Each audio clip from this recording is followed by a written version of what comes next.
Welcome to the Cherry Picker, the horror movie podcast where we like to kill people, but not really. I'm your host, Zack Cherry, and with me, as always, Spam. Eddie of Edward is Truth. Was that in your cut? I don't remember. Okay, well, first of all, hello. We are talking about Hi. Dawn of the Dead, released September 1st, 1978. This is the original. And I guess this is coming up on 50 years? No, 45 years. What is with my Yeah. Yeah. Yeah. Math. Yeah. Math. 45 years. And I haven't seen this in such a long time that we're with the Cherry Picker, we try to have a diverse range of movies just in terms of like the eras in which things came out, and we don't always get to a lot of the older things released in the 70s or before that, so I just thought that this was a good title to throw in there, especially because I hadn't seen it in a while. And you're talking about different cuts. There's apparently like 10 different cuts of this movie. It's insane. This is the one I have, which, Right. For people listening, I'm holding up the Blu-ray of the Anchor Bay release that came out in 2007.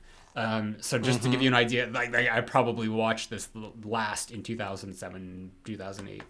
And this is like really expensive to find now. I know. It's because it's out of print and there's no... Okay. I got a soapbox to stand on about this movie for a second because it was so hard to locate it in... I don't mind investing, like giving some money, like $3, $4 for a rental if I don't own it. So, because these movies deserve to make money. I couldn't find this on any platform except YouTube, put up by like independent like content creators, like people with just regular YouTube accounts. So you can't even rent it on YouTube. The only version that's omnipresent is 2004, the Zack Snyder remake. Oh, that's everywhere. And so even when I was looking for the Blu-ray after I screened this off YouTube, one of the many cuts that they had available there, I think they have them all available on YouTube, so that's good. I guess, but it should be making money. Like it should be. I'm gonna canvas for somebody beat everybody else, like Arrow or Scream Factory or Criterion or whoever wants to. There needs to be a mad dash to be the first people to produce a comprehensive, like binder that is compatible with your players and mine, because there's a really good 4-disc Blu-ray and I think also 4K box available in Region B coding, but I don't use Region B. Yeah, it's not in the States. Yeah, it's not in North America. The thing is, though, that this is one of those movies, like we've talked about this issue before, where some things don't need a high definition upgrade because you really start to see the flaws. And this might be one of those movies that looks better. I mean, like, this is pretty crisp on this Blu-ray. Yeah, I can imagine, and I've heard from people as well that the 4K version is just like, it doesn't look good because you see all the flaws and imperfections of the makeup and the gore and whatnot. So, I mean, I would never be above getting this on 4K. Like, I think I'll hold on to this for a while because I've had this for a while, and just because it is very expensive. Like, I think I saw something was like $100 used for that, which is crazy. But it's funny that like every time I look up, even if I like Google Dawn of the Dead, the first thing that comes up is actually the 2004 Zack Snyder version. So it's almost like the original has kind of been erased partially, I think, for a lot of people. And I don't want to get too much into the remake. I will say that I don't want to say if I like it better or worse than this one, but I'll say that I have seen it recently, and it is a really good remake. Sure, yeah. And to be perfectly honest, I'm just because I haven't seen Dawn of the Dead 78 in a while, I'm really still working through a lot of my feelings about it. So, we might get to that by the end of the episode, but I'm interested to hear, like, what are your complete thoughts about it? Just in a nutshell. Yeah. Just a little background. I didn't grow up with this movie. I was never really a big zombie subgenre fan because it's so bleak. I don't even know if I've probably expressed that on this pod before, but just so you know, like really, really bleak subgenre. Unless people incorporate comedy into it, and sometimes the comedy is like larger than life, and that works. And sometimes the comedy is just kind of like wrought out of the situation, like the situation is so tragic you gotta laugh kind of thing. So either way, I appreciate when people make that movie, because the bleak apocalyptic, post-apocalyptic, like people turning on each other, or we're or who are the real monsters, them or like all that shit, like I just as soon watch a slasher movie. So I didn't see this one until I knew the remake was going to be released. And I remember seeing the trailer for that and being very encouraged, wanting to see it. But in preparation, I thought I should see the original, so I have something to compare it to. I don't want to see the remake before I see the classic, especially because I actually really did, when I was a kid, love Night of the Living Dead. So, so I rented this and I watched it, and I remember liking it, but I don't remember. I mean, I did watch a longer cut. I watched the longest cut available.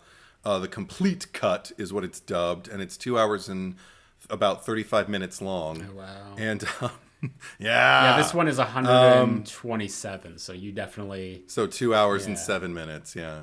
And then there's another extended remaster cut that is 2 hours and 19 minutes, nice happy medium, but I figured may as well watch the whole thing, see what George A. Romero put together.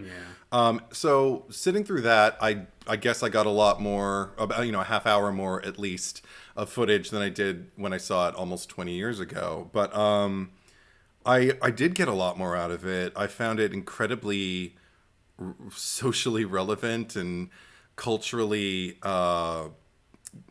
thought-provoking. I really enjoyed the ride. It didn't feel like 2.5 hours, which in this day and age, when so many movies are 2.5 and 3 and 4 and 5 hours and whatever, and I'm like, no. It was nice to sit through it and actually just kind of like take to the movie and not worry about like how much more time do I have or anything like that. It didn't occur to me. I had a great ride with it, and for somebody who is as behavior-based a moviegoer as I am, with a predilection towards that particular style, that appetite got satiated this time. I was really, really happy watching these people interact with each other for the most part. So do you like have any recollection of like the regular cut that you had previously watched and like what might have been the additional scenes in this one? Not really. I have a clue because sometimes there were scenes that would change in resolution, and usually when you see things that are thrown back in, it's a lower resolution. It was higher. All of a sudden the colors were more vivid, and maybe somebody remastered those moments themselves and incorporated them with like the professional remaster of whatever cut they put together. I'm guessing they probably took the extended remastered cut that was 2 hours and 19 minutes long and took additional deleted material that was never incorporated back into the movie and figured out where it should go. Because also it didn't flow all the time. Sometimes there were very abrupt cuts. Like visually or narratively? Both. Like all of a sudden you'd be inside with one character and that they're escaping outside, but all of a sudden they'd be outside and they'd be escaping. You'd be like, oh, there's no transition there. That's probably something, if they thought they were going to keep it in, they might have shot a transition for that. But nothing too jarring, like nothing that was like discombobulating or made it difficult to understand. It was just like, oh, I'm watching, Interesting. a Frankenstein's monster. Yeah. So what about you? Well, similarly to you, I agree. The zombie subgenre is not one of my favorites. I don't find it particularly fun. I agree. It's very bleak. That's not to say that there can't be fun here. I find that this one is an exception in the way that it looks aesthetically. I think that the look and the style and the cinematography is the highlight of this movie for me, because what George Romero was going for, at least like from what I've read, is that he really wanted this to be a comic book style of zombie movie, you know, since Night of the Living Dead was black and white and just a completely different thing. And I know that Tom Savini, who did the makeup and special effects, like he looks back on this with, you know, not, I don't want to say disgust, but you know, he clearly is just like, I could have done better work, we'll say. Oh. And I think one of his problems was just the way that the blood looked in this movie, and the way that he described it specifically, Tom Savini, is that it looks like melted Crayola. Like this is the reddest blood you're ever gonna, like, it's like, it literally it's looks Argento like blood. It looks like cartoon. Funny that you mentioned Argento too, just because of his influence and involvement. But just hearing Romero say that, like, no, that's what he wanted, because it does give it like this cartoon splash. It's like we're looking at like panels in a comic book of like every scene and every frame that's happening. So in that regard, like, I really love this movie visually and aesthetically and all that. But I just because I hadn't seen it in so long, like, I remember this movie being one of my favorites. Like, you know, like maybe like a 5-star movie, and I'm just watching it today and thinking, like, when are we going to get to the meat of this movie? Like, when is something going to happen that interests me? Because I felt that everything felt very much like it was just like a lot of action that could have been interchangeable. I didn't know I don't know if it just like wasn't conveyed properly, or I'm just an idiot and not able to pay good enough attention. But the characters were constantly like busying themselves with like doing stuff. And I felt like there wasn't, not that I need exposition to explain things, but I'm just like, well, what are they doing now? Like, what, like, there's so much running around, and there wasn't any rhyme or reason. It wasn't until like the quieter moments where they were kind of just sitting still and having conversations that I more so got what I wanted out of the movie, of just like more like the interpersonal relationships and that kind of thing. And in seeing that, I actually realized, like, I don't like anyone in this movie. Like, these are like not likable characters. Oh my god. Okay. I don't know what like, it's interesting because it really, like, Romero had his finger on the pulse of like not only like those times, but of just like where we are today in society. Like when we look at like a global pandemic and how people behave and respond to it, like it's really like startlingly accurate. And I guess that it moved a little too slow for me, and when it did get to the parts that were sped up, it all seemed very vague. Like it just like, okay, I can't really remember. Like, that was the good thing. Like, I didn't remember most of the movie or just like how it pieced together. But by the time it all came together, like, I remember that the biker gang came, and then like that kind of ruined everything for them. But I just felt like I was watching, again, like what you just described as like how these movies are very bleak, about these people, like, you know, trying to find hope in something and, you know, build that up. And then like all of a sudden it just gets torn apart, and it's just like, well, why did I watch that? You know? Not, I mean, just in terms of like socially and all that, like, because I do think like the movie looks really neat, but yeah, I just left this and I'm still grappling with it. You know, I'm still trying to figure out how I ultimately feel about Dawn of the Dead.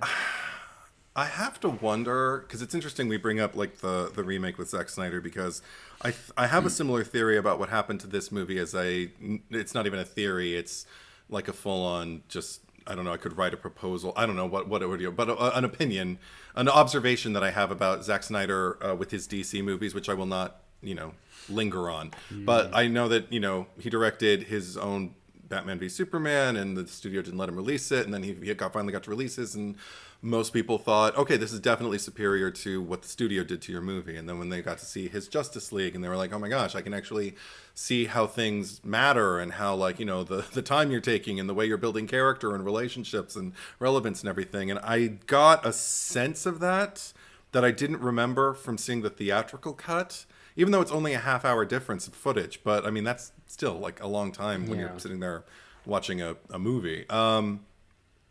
And something about spending as much time as I did with those characters, like, so it moved even slower.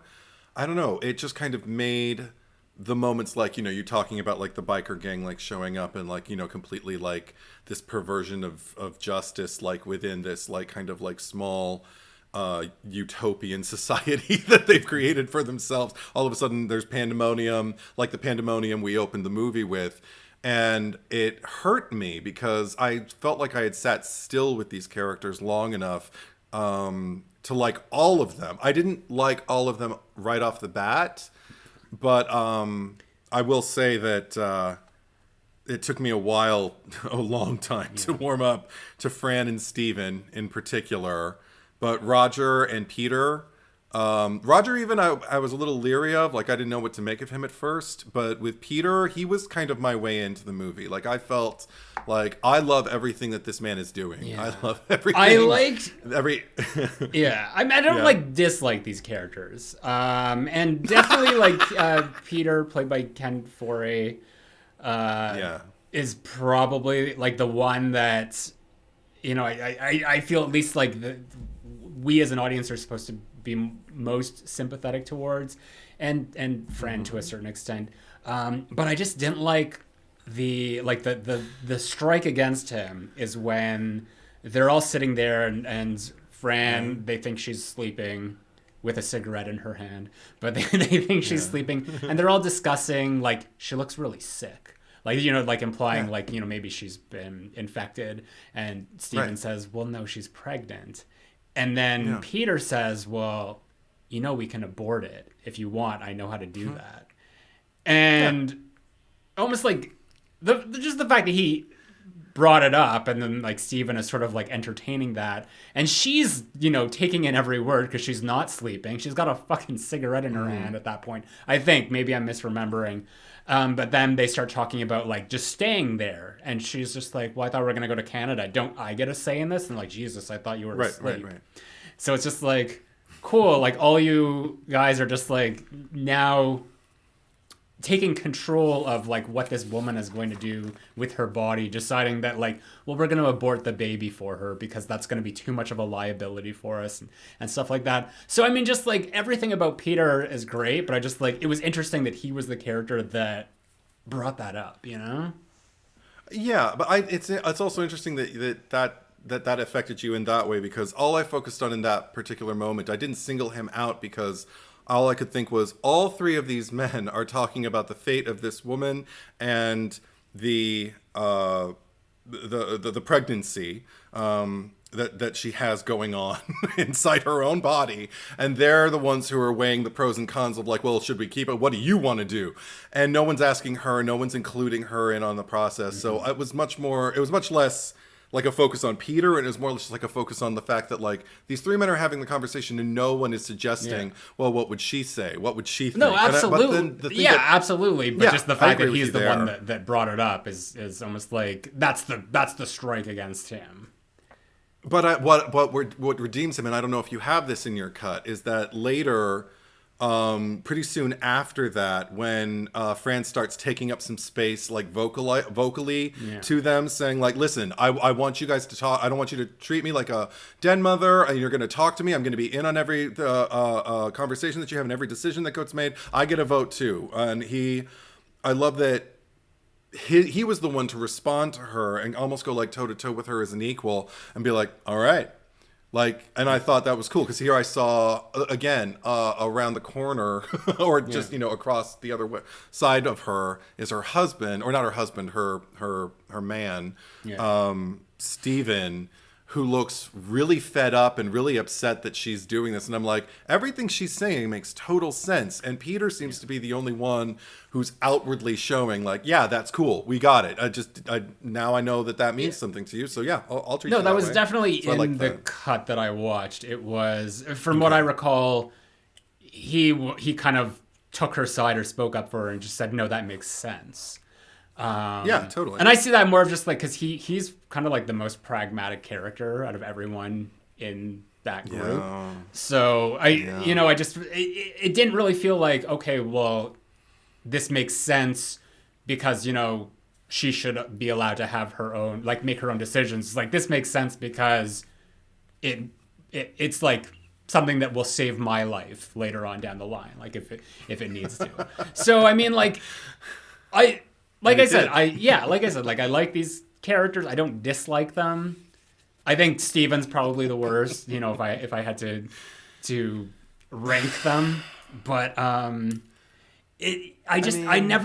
couldn't emotionally get attached to them. Like there was always something lingering over them that just felt not good, like because it's maybe been like 2 years since I've seen the remake. And I don't remember like those characters being necessarily more sympathetic, but I felt that it was a lot easier to understand who they were. Whereas like here, I have a lot of like, it's difficult to find like an entry point for a lot of them. And like the one, is it Roger, the blonde guy? Yeah. Yeah. I don't know what, like, if this was an acting choice or direction or whatever, because like he was like cool, calm, and collected for like the first half of the movie, and then he just like goes off the rails and he is like super erratic and reckless, and then we know what happens to him. But it's just like, because I was like looking like, okay, like maybe I like him, and then he turned out to be like a psycho. Okay, that's one thing I wanted to... Okay, let's go into that. Wait, do you have a premise? We always forget the premise. Yeah. Before we go into that, let me read the premise. We're 22 minutes in. Let's get to the premise. Why not? Yeah.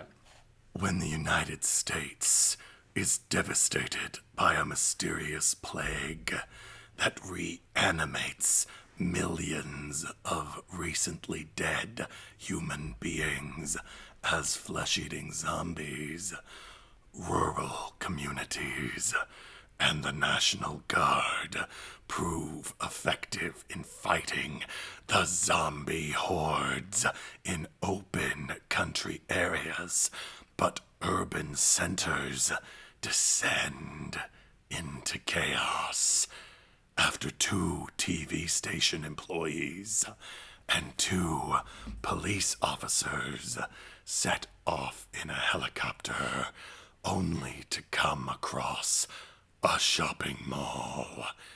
They finally manage to cultivate an environment that, while not zombie-free, proves quite secure from the dawn of the dead. Huh? I'm guessing since you didn't credit anyone that you wrote all of that yourself. I mean, I got it from the Wikipedia page, and I got the back end of it a little bit from Curly Q Link. Oh, no, wrong. Grants with 2 S's. It's Grant. okay. I don't need the credits. I'm always. I know. Curious. I like to give credit where credit is due. Yeah. All right, so yeah. Yeah. Usually I do that, but I was so discombobulated because we were in mid-conversation. We were, yeah. Anyway, we have no structure. I mean, if you're just joining us 52 episodes into this, we have no structure to this thing at all. We basically talk, we forget that we talked about something, and then we remember that we had to talk about something, and then we get to the cherry picker. Yes. And then at that point, we're just like, oh yeah, we didn't talk about this. So really, we just make it up as we go along. It just happens. It's a conversation, like real. Exactly. So you said like Braille, but I did. like real. Oh, like real. Like Braille. No, like it's a conversation like Braille, you know, like yeah, that makes a lot more sense. Anyway, I mean Braille if you didn't know how to read it. Oh, Jesus Christ. Okay, so Roger, that was a point I actually wanted to ask you, because prior to what you're describing about him kind of like going mad or whatever, you know, he gets bled on, and he kind of freaks out. Did that happen in your cut? He gets blood in his face a few times. He's like while he's killing zombies, they're just like exploding in his face. Yeah, he's like the Huey from the Boys, like the Jack Quaid, but in Dawn of the Dead. Just constantly, like every time like there's any sort of altercation, he's always got like blood just running, like getting inside his orifices. Like, is that right? Okay, let me ask you this. Sorry, we're taking us off on a tangent, because like this is 1978. Like I don't think the AIDS pandemic was like a pandemic yet. Yeah, it wasn't. Think so. But it wasn't like it wasn't really in the public consciousness at that point. No. Okay. No. Yeah, because I was seeing that, I'm just like, okay, is there some sort of commentary on that? Because this feels like it's too early for that. It's just in terms of the era. I mean, there are plenty of other diseases that are communicable by, you know, like human liquid, shall we say? You know, like Gross. You know, like organic human matter, shall we say, that you carry within your fleshy cargo. Yeah. So it just, and pandemics had happened before too. So there's all that. That's another point I want to ask you about in terms of like symbolism and whatnot. But before we get to that, Roger got bled on profusely in this particular scene. And it's right after, it actually happens right on the heels of when Peter just kind of gives Fran the thumbs up and says, okay, you're going to learn to fly the helicopter then. Cool, whatever. And they all just exit. And that's when Roger gets bled on, and he seems to panic at first. And then that seems to kind of like move into a point of aggression. And then that seems to escalate into recklessness. So I wondered, did you see all of that, and what did you think was going on if you did see that? How did you perceive I was that? just like, why is this guy freaking out all of a sudden? Okay. I was not reading it as deeply as you did. I was more so just annoyed, because I just felt like he was the character who was more like in control of his faculties, and then all of a sudden he is like, you know, he almost got killed like several times at that point, and then he's just like, woo, like I'm invincible, you know, like he's the Alan Cumming of just all these references, GoldenEye. He's like, I am invincible, and because he literally runs into a zombie, and then he stands there for a second, and he's just like, and then like I think like smacks them in the head, and then just continues on. So yeah, I didn't know what was going on with him. I was kind of annoyed by it, to be honest. Like I liked that character up until that point, and then I was just kind of like, Okay. Yeah. Because what I perceived was he got the blood on him, and he knows that like if they bite you, you know, you're definitely going to turn like in so and so days or whatever. They said, you know, typically it took about 2 to 3 days for people to turn. Yeah. So I saw panic immediately, thinking like, oh my God, there's blood in my mouth. There's blood in my eyes. There's blood up my nose. Like, you know, like, is this another way that I can get it or whatever? And that's what I kind of attributed his panic to. And then as he started to get really aggressive, I thought at first that he was just kind of unleashing all of that anxiety on the killing of the zombies. Like, okay, now you're going to die, motherfuckers, kind of way.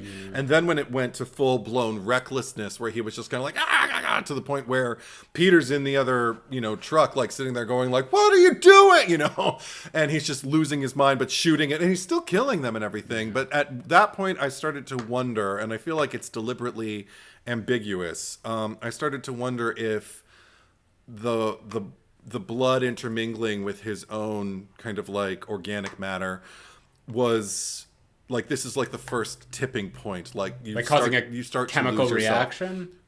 Yeah, to like also make you start to lose yourself, to lose your identity. Like, you may still have memories, which clearly he did, or no, he didn't. Steven did when he came back as a zombie because he remembered that fake wall and shit. Yeah. But I thought this must be the first shred of kind of losing whatever semblance of yourself has free will, maybe, to like not eat people or bite them or, you know, whatever. Maybe it's just the seeing blood or just like having blood, like you bleeding or blood on you is like a trigger because like after when Steven gets shot later on, like, because these are like, he was acting very erratic in that scenario too later with Steven. Sure. So maybe it's just a thing was just like blood triggers people and then they start acting recklessly and do stupid shit and it gets them almost killed. like a Pavlovian response, like the mindlessness. Yeah, because those two characters, like the Rogers and the Stevens, are like they're the ones that are more capricious, we'll say, or just, you know, like they'll just whatever on a whim and then just act out. Whereas I feel like, because we talked about Peter being the more grounded and pragmatic type, and I feel that Fran is also, you know, like she's more logical as well. So it's interesting to see like who the people are that survive and how, you know, it comes to it that they survive. Because even, you know, at the scene at the end there when Steven is, you know, clearly we know that he's getting eaten in the elevator. Sure. But Peter hears the gunshots and he's kind of grappling, like, do I go back or do I just keep going upstairs? Yeah. And he ultimately decides, like, fuck it, I'm going upstairs. Which smart because it was too late for him anyway. But it was just like, maybe that's the statement here. Just like, you have to make these difficult and logical decisions, because when you start to act impulsively and emotionally like the other two did, then that's when you die or, you know, get hurt or infected or, you know, whatever it is that's going to happen to you. So yeah, as far as the blood and all that, I just saw it as like an emotional response that, you know, that triggered him. But then again, like, Peter has an emotional response. He thought he wanted to stay behind. He thought he wanted to either have them bite him and destroy him, or to undo himself so they can't turn him, or whatever he wanted to do. We knew he didn't want to go. And then all of a sudden he makes a very emotional decision to go out shooting and go up the ladder. And you hated that? I didn't hate that he changed his mind. I hated the fact that it was even there. Because I don't think that there was anything in his characterization throughout the entire movie that would suggest that he would be the kind of person that would just kind of give up like that. Even for a second, that, I don't know, it bugged me. Because it just felt, it felt unnatural with the character. Okay, well, since we're on character now, like, let's go down that path because there's so much to cover. But I wanted to ask you, did you have the scene, the exchange when they're on the I guess it's the helicopter. I forgot whether they were in a helicopter or a plane from time to time. It was a helicopter. But because it feels like it was a helicopter the whole time. Yeah. Okay, cool. I'm like, they're airborne. That's all that I need to know.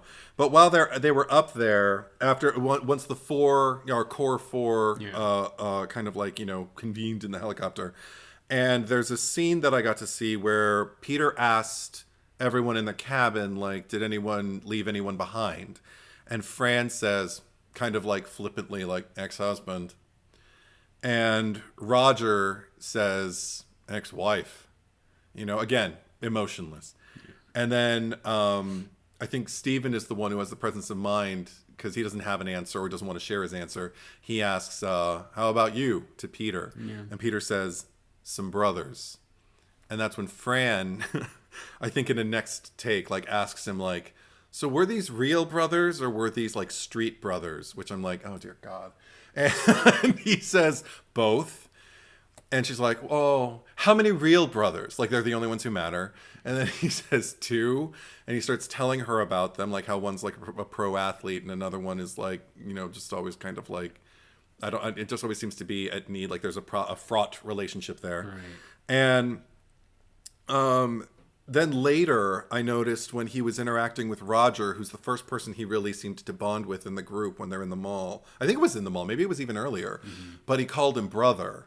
And I was just like, oh my gosh, like you're developing new attachments. You need to care about the people that you are interacting with, and it doesn't happen like that. You're not like, you know, developing a single white female kind of attachment. You're nice reference. But you feel a bond with this person. Yeah, but you feel a bond with this person, and you're going to acknowledge it. Yeah. And then I started to notice when Peter, Roger, and Steven they all seemed to be hitting it off when they were first gathering resources and getting the lay of the land in the mall. And I think that's when he first started calling Steven Flyboy. And Fran was just waiting and struggling, and we didn't know. I forgot that she was pregnant, so I didn't know she was sitting there probably thinking, "What the fuck am I gonna do? You know, with this child that I'm gonna have? Am I gonna have it? Like all that." And then she has to start fighting the Hare Krishna zombie. But I felt like through that kind of establishment that like. And a lot of warm scenes, warm interactions that happened throughout the rest of the movie, you know, like on a almost microscopic level, but they were there. That Peter was developing an affinity for these people, and when he had to lose more brothers, I wonder if something in him just felt unwilling to go on. Felt like, you know what, I'd rather just stay behind. I'm tired of losing people I care about. That's what I thought. So. Well, yeah, I don't think that scene or that exchange between Peter and Fran was in the cut that I have. I mean, it might have been. I don't remember it. I just literally watched it a few hours ago. Yeah, me and too. That seems like something I would probably remember. But the thing is, the beginning of that movie, like the first 20, 25 minutes is pandemonium. Like the movie literally starts off in chaos. That I have no idea what anyone is saying, what is happening. Like the movie literally opens, it's I feel like Fran's got this very Adrian King Friday the 13th part 2 haircut, and she's sleeping. She's gonna be she's sleeping. She's resting against, it's like one of those like carpeted walls like a sound booth. It's all red, everything's red, and I'm just like, and she's kind of like, she's stirring a little, like she's having a nightmare, and all I could think about is just like Friday the 13th part 2. It's just like she's reliving the nightmare of the last movie. She wasn't in the last movie. Thankfully someone wakes her up immediately, and we're spared that. We don't have any Night of the Living Dead flashbacks. Yeah, that she wasn't even in. Right, exactly. But and then it's just like everyone is just like running back and forth, and like the station manager, I don't know what. I had to look this up because I guess that like every other station was their broadcast had shut off, so they had the monopoly on everything, and he was just being like, well, we have to like keep running those, was it ads or something, and they're like, well, we don't have it, like we can't, like people are need to keep up to date with everything for their own survival. Right. And just like and then they were arguing about like keeping like the talk show going, like while these two were like playing politics and arguing over whether they need to stay on the air. Literally can't even discuss that situation without about like, because they're talking about like emotion, about how we have to be clear-headed and not emotional. Meanwhile, the pandemonium that you're speaking of is surrounding them in the soundstage, and they can barely hear each other talk because there's so many people shouting. Interesting that is the debate of these commentators, because that's exactly what I think, like thematically, just in terms of the characters, where everyone lands. Because obviously the emotional two of that group didn't survive, and then the ones who were more logical and pragmatic did. So I didn't even think about that. Very nice touch. And George Romero has two cameos in the movie, apparently. There might have been a third one that was cut. I was looking through the trivia, but he was one of the camera operators or directors in that scene. And then I think he was later on a zombie in a Santa costume. I don't remember seeing him. No, I don't remember seeing that either. But some director cameos. And it's funny that because you're talking about all these scenes of the characters, and I feel that really would have been helpful because, I'm sure that would have contextualized who they were a lot better.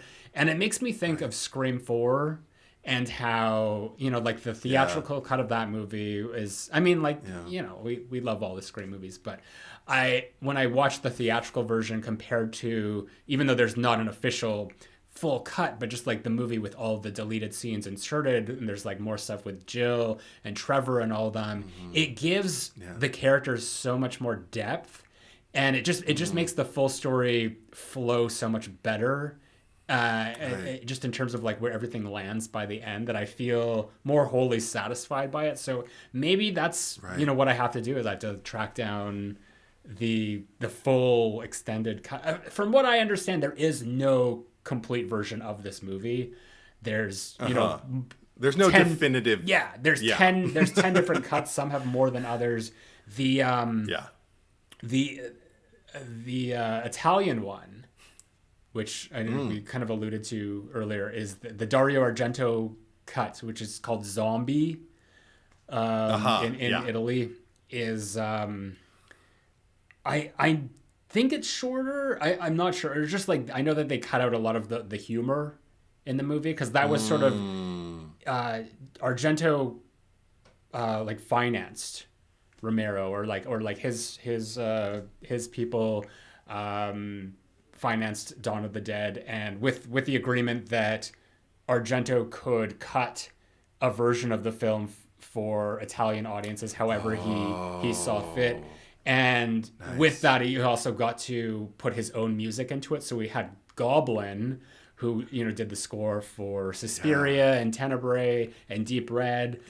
So they're the Italian version, which I've never seen. I would be interested in watching that just for the Goblin score, because apparently some of their music is still in the regular version here, but just a little bit that Romero kept in. Yeah. Interesting. Yeah, so there's because the score, the notable moments with the score that I can think of is just like kind of the wonky, music that they use in the mall, like when they first arrive there and they actually seem to be playing it in the mall, and then the non-diegetic kind of like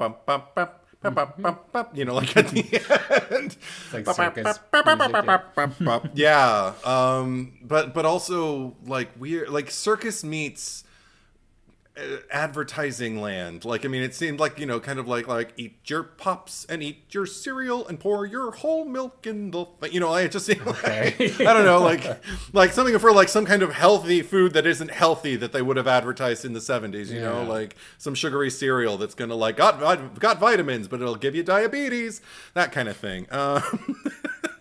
But that also, that brings up like the symbolism thing for me, because it starts like to kind of rear its head here for me. This film, when being discussed, and whenever I've discussed it with people, even just after my single viewing, like I have only seen it once before today, now I've seen it twice, but whenever we would discuss it, consumerism and capitalism would always come up.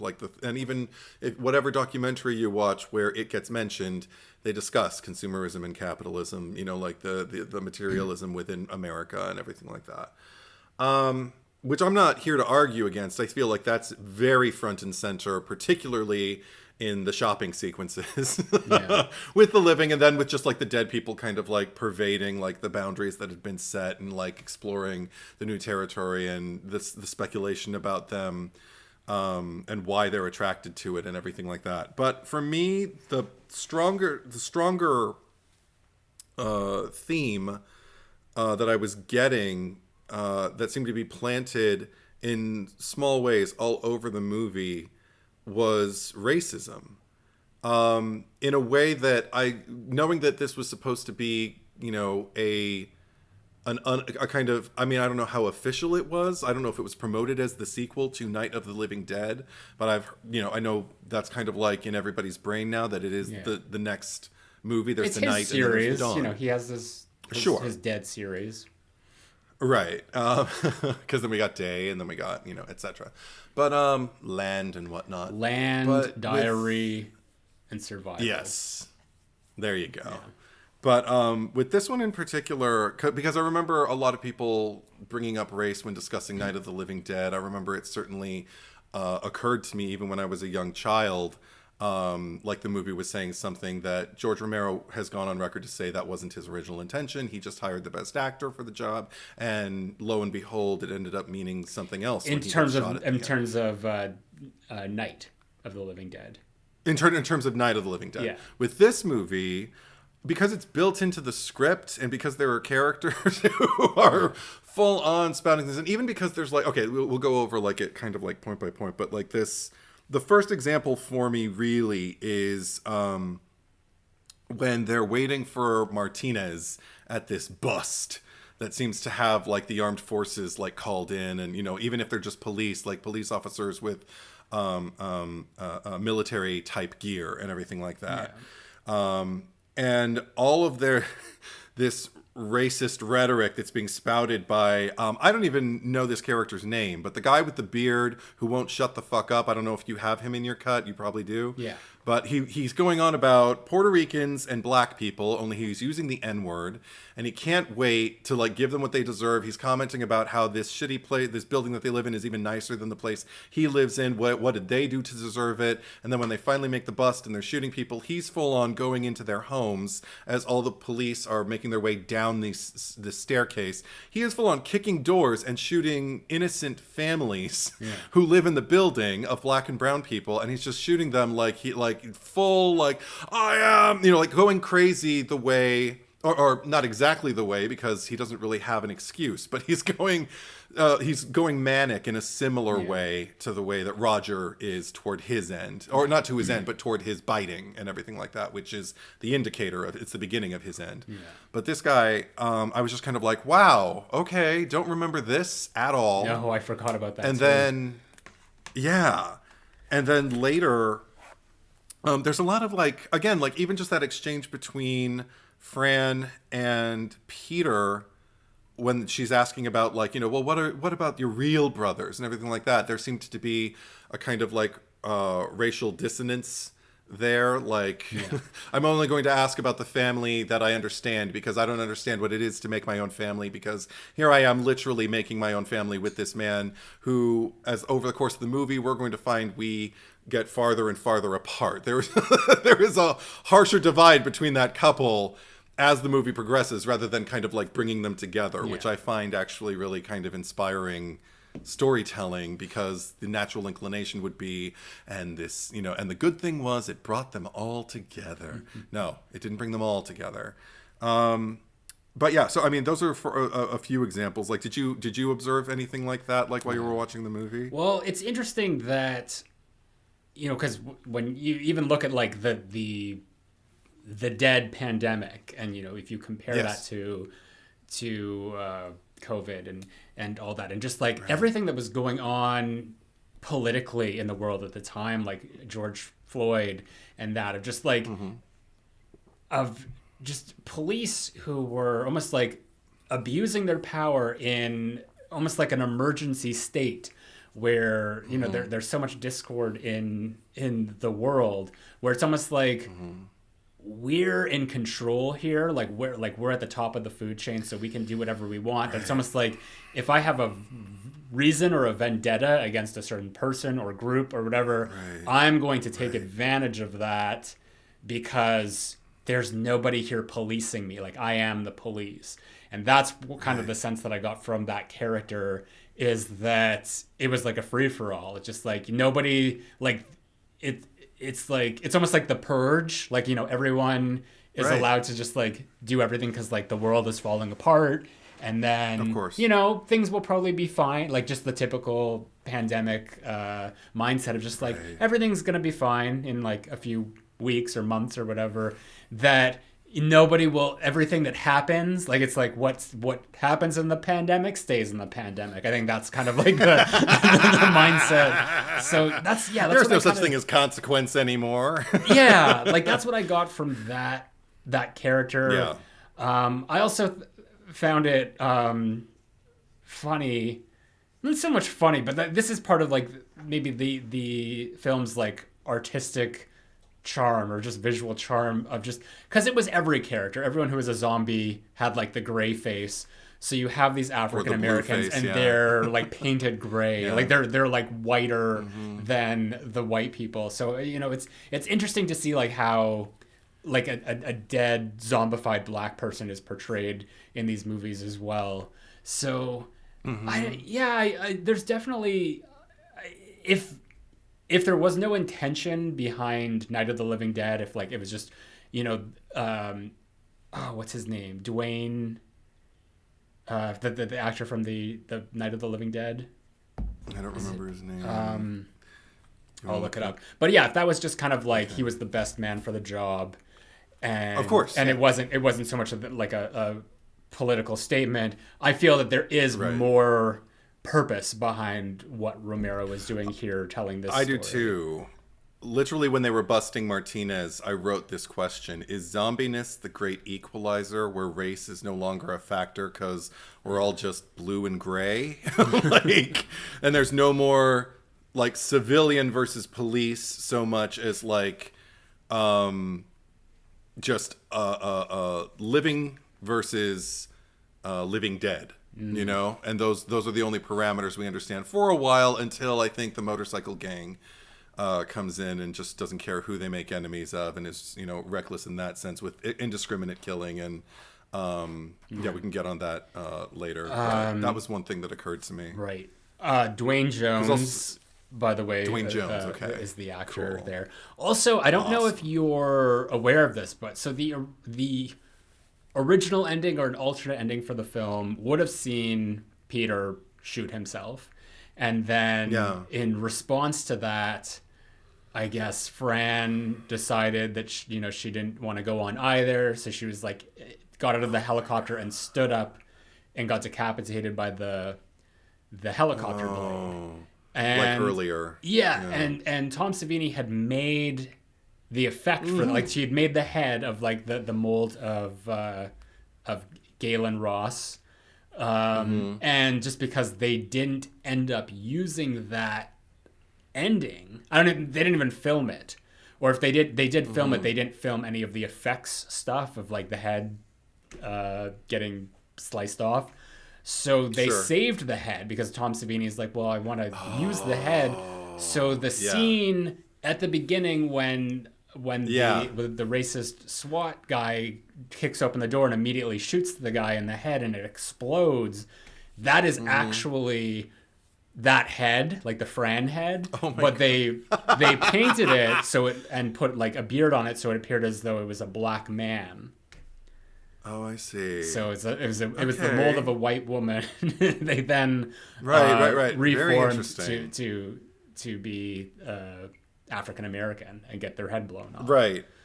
Did your cut also have that one zombie who was chasing after Roger, I believe, and Roger was getting ready to shoot him, and then all of a sudden he was standing on a pile of boxes and he just stood up to his full height, and the helicopter blade did. Yes, I saw that. I was always wondering about that too, because it was like he was not A, tall enough, or B, standing on anything that even like would have a connection of like where the blade was and the top of movie his head. magic. Yeah. I mean, I kind of like, I had to be like, is that what happened? I had to think about it. Also, I just like, it just occurred to me because I'm a huge fan of American Dad, and 3 out of the 4 characters are like characters names from American Dad. You have Roger, Steve, and Fran. Fran, the mom, the alien, and that's the son. funny. Yeah. I wonder if that was intentional, because all I noticed was like it was intentional for American Dad. Yeah, I wonder, because I have never seen it, but I got to watch that show. Yeah. But I did wonder, just because the 2 cis hetero white dudes who were in the foursome that were kind of like following through the movie were named Steve and Roger, and I thought together that's Captain America's alias, Steve Rogers. So I just thought, okay, Joe America. And the 2 of them are kind of the ones who I think the most worried about while we're going through the mall experience. I mean, in different ways, like, because, I don't know, there was something about Roger's kind of chipper quality. He could handle himself, but he was so kind of, woo, that I'd worry about that, like getting the better of him. And then with Steven, just everything about him worried me about him. Like once he started actually connecting with the two other guys, I started thinking, oh, good, you can play with the other children. Like you worry that is he going to be the bookish, quiet one who's like in the corner by himself? And then Fran, thank God, like, you know, kind of like made herself part of the group also. But I did also notice, because it's like there's this strange regard between Roger and Peter in, I think it's the basement of the building where they meet each other, where everything's going down, and they, you know, we first see like all of these homes, and we first discover the zombies like visually, like kind of like already existing in some of these apartments and everything. And I didn't know if you had the scene with the priest, I'm guessing, who I called him Father Crutchy. I don't know what his name is supposed to be. Yeah. But there's a man who has one leg, and it looks like he's got a crutch attached to his other leg that he's using to walk on as his. And he's other the leg. one, like, he's trying to get by, and he's like, can you just let me get by? Yeah, that was in there. Okay, and he talks to them about like running versus staying, which I thought was really cool. Yeah. And I felt like he was kind of like the Crazy Ralph of the movie, basically there to just let them know, just so you know, you're all doomed. Only I wouldn't ever call him Crazy Ralph. He's like a lucid Ralph. That's what Father Lucid Ralph. That's what I should call him. But I also felt like there was a point where they look in the basement and they see kind of like where they've been keeping all these bodies, because the priest seems to know about that too, and he said the Lord's Prayer over them or whatever, gave them their last rites. And Roger asks, why do these people keep them here? And Peter said something that seemed significant to me. He said, because they still believe there's respect in dying. And the record skipped almost with me. I had to run it back and go, did I hear that right? Like, what does that mean? That there's respect in dying? Just because on one hand, I was looking at it as just kind of like take your problems and just kind of shut them away and just keep them away from you. You know, like survival mode and all that. Like now we're the living and we're safe in our space. But those who we don't know what to do with them. We haven't discovered really how to kill them yet. And maybe we don't have the resources. So we're just going to put them down here. Just keep them there until somebody can handle them, which seemed to have a more negative connotation. But when Peter said, because they still believe there's respect in dying, it's like, no, we have to put them aside so a priest can give them their last rites. So in case there is a soul in there, it can go wherever it needs to go instead of like being damned forever. Yeah. And also an odd humanity. Like, we don't want to kill indiscriminately.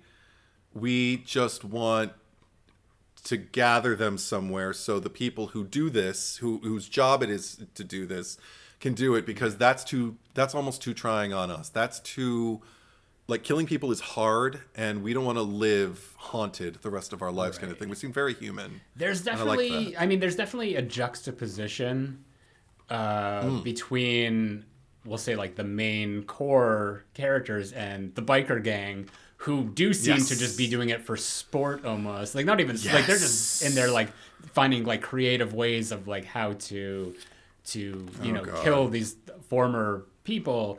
And, you know, I think in terms of, like, our main characters, they're doing it more so practically. It's just, like, it's just, like, what makes sense for their survival.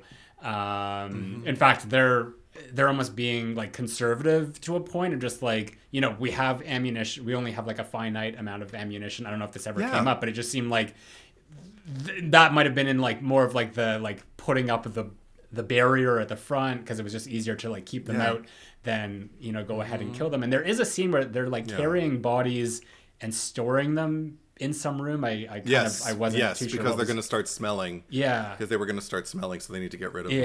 Yeah.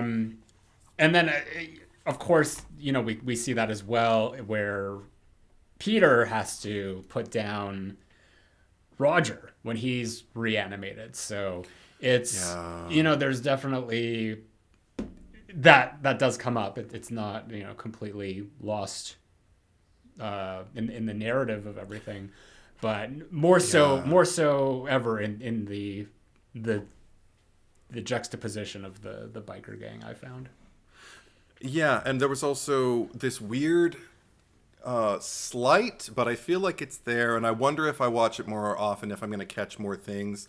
But I felt like there were a couple allusions, like a handful of allusions to World War II. just because the car, when the our core four, team up together and decide to like, go for it, and and they're coordinated and they've got everything like worked out. That was my favorite part of the movie, I think, actually, when they were just succeeding and they were trying to get to the car, to the Volkswagen. That was the thing. It was a Volkswagen, and I remembered. I looked it up on BBC just so I could get like an accurate history of the Volkswagen, but I have Volkswagen was founded in 1937 as part of Nazi leader Adolf Hitler's vision to enable German families to own their first car. During World War II, the Wolfsburg-based firm manufactured vehicles for the German army, using more than 15,000 slave laborers from nearby concentration camps. And the only reason it occurred to me was I was like, that's a very odd choice in a movie that seems to be so kind of like United States of America laden, as far as just the familiarity of the mall and everything like that. Here we have this German car with at least problematic history and origin. And the only reason I bring it up is because it came out later when the motorcycle gang first kind of like introduced themselves. And there's like two major ones. There's like the Tom Savini one. And then there's the other guy who seems to be wearing, at first sight, it looked to me like a German helmet. Yeah. And I even like Googled or Ecojid, because they plant trees. It's a search engine. When you search, they plant trees. So go on Ecosia, guys. Don't Google. But anyway, so I Ecojid German helmet, World War II, and I got two that looked like the one that character was wearing. It was either an M35 or an M40. And I even looked, I was like, well, did they all look the same? I looked at American helmets, and no, American helmets had like a strap here and a strap under here, whereas Germans, it was a whole different deal. So I'm like, that it's like short here and then longer here for the German helmet. So I thought, okay, there's got to be some intention. I haven't even figured it out yet, but I'm just bringing it up because it struck me there were two World War II design, like production design allusions here, and I just wonder what that might have to say, maybe in terms of like an absolute inhumane violation of a world that would otherwise be harmonious, that might be even utopian, where we can just kind of like have each other's backs, and even if we're not having the best time, we're surviving, we're well fed, we got clothes on our back, like we got what we need to survive. And we can ask the questions. Our worst problem is this living, until fuckers show up and wreck it for everybody, And here, so I'm just looking at this motley crew and thinking that would be part of their fashion. That's totally. That's all I thought of it. I just imagine they probably, because they've been looting all across the country, that they went into some pawn shops or whatever that maybe had Nazi memorabilia, because we don't see any swastikas or anything, but just like old war memorabilia, and just looted that, and that's kind of like what they've been driving around with because it looks cool. It could also warrant a response, like without the audience even knowing. Like it could warrant a response seeing that helmet on a villainous character. Given how visual this movie is, it's very comic book style. You're probably right in that regard of Romero just being like, we need to make this as like because there is like a quality to this, like dare I use the word toyetic, just especially in terms of like the color palette and stuff. So I could see like, oh, here we have like little soldiers, and now we're playing with them. They're gonna come and invade the mall. The mall's like the Barbie dream house. And also, I wanted to ask you, how long do you think that they were holed up there? Because when Peter shoots Roger, like their apartment, or like there's the storage room that they're living in, is still like as they found it. But then in the next scene, it's like there's nice carpets and mood lighting and a sofa and plants and stuff. Like they full on have furnished it. So I was wondering if you had a theory on how long they had actually been living there at that point. Well, we know it's less than 9 months because she started to show, but she hasn't given birth to the baby yet. Yeah. So I always figured somewhere in the network of like half a year. Because they already said she was 4 or 5 months pregnant when. Oh, did they? Oh, shit. Yeah. Okay, then maybe 3 or 4. I don't know. Yeah. Because it seemed like a very long time, but at the same time, it's just like the the timeline anything's made gonna it feel- was just like it was all in like 3 days. You know? And when you have nothing else to do, like that was another thing. I love that time like became this kind of like irrelevant thing, because that's another thing we certainly experienced with the lockdown, with the initial onset in 2020 of and I don't want to make this all about, you know, COVID or anything like that, because that's just depressing, but it is there. But another thing that occurred to me, even when with the arrival of the motorcycle gang, I just wrote, the fucking human race can't have nice things without fucking it up. So immediately, senseless acts of aggression tear down necessary boundaries, and the aforementioned respect in dying that, you know, Roger and Peter alluded to. Or Peter alluded to Roger. Like, that's done away with. And all of a sudden, like you said, like, this isn't survival anymore. This is blood sport. That was just something really, really kind of ugly to behold. And another thing that got me caught up in the movie, I didn't like what I was seeing, but I had a side. I was rooting for my side. When Peter was there shooting those fuckers in the head, I was like, yes. I was ready. I was in, again, Old Testament mode. Like, yes, fire, brimstone, sin upon your head, fucker. Like, whatever. And just speaking of like that scene, because Tom Savini did most of the stunts throughout the entire movie. So he did that when, like, we can tell, because when he's falling off of the upper mezzanine or whatever. And I guess in that shot, he missed the landing where they were, you know, so he injured himself in that instance. It was just like all over the IMDb trivia, because I had to look it up. But I mean, what a good sport. Of course. just right? in there and also, someone else, Tasso Stavrakis, was in this movie. He was Tom Savini's assistant when they were doing the first Friday the 13th movie. He is the Hairy Knuckles on... For anyone listening, we both Pamela just Voorhees. put our hands up and clenched our fists at the same time. What a world! That's Tasso. What a world! Yeah, I kept looking for him, but he's so hard to find because his photo around that time, he has a few photos. Yeah, exactly. But you know, we're not getting anybody. Nobody's doing this in the shot. Somebody should have, but he didn't. Friday the 13th wasn't a thing yet, so George Romero wouldn't have known. But anyway, but I kept looking for him because around that time it looked like he had a mustache and like long, you know, like ratted, like kind of like, you know, mussed up hair. Like, and was he the one getting the blood thing? You know, where the blood pressure test. I don't know. Because that's a problem. He must have been the one that was like remember, like the guts were coming out, and apparently those were real cow intestines. Maybe. I don't know. Okay. No, the intestines and all of that, like I enjoyed that, because that's the thing.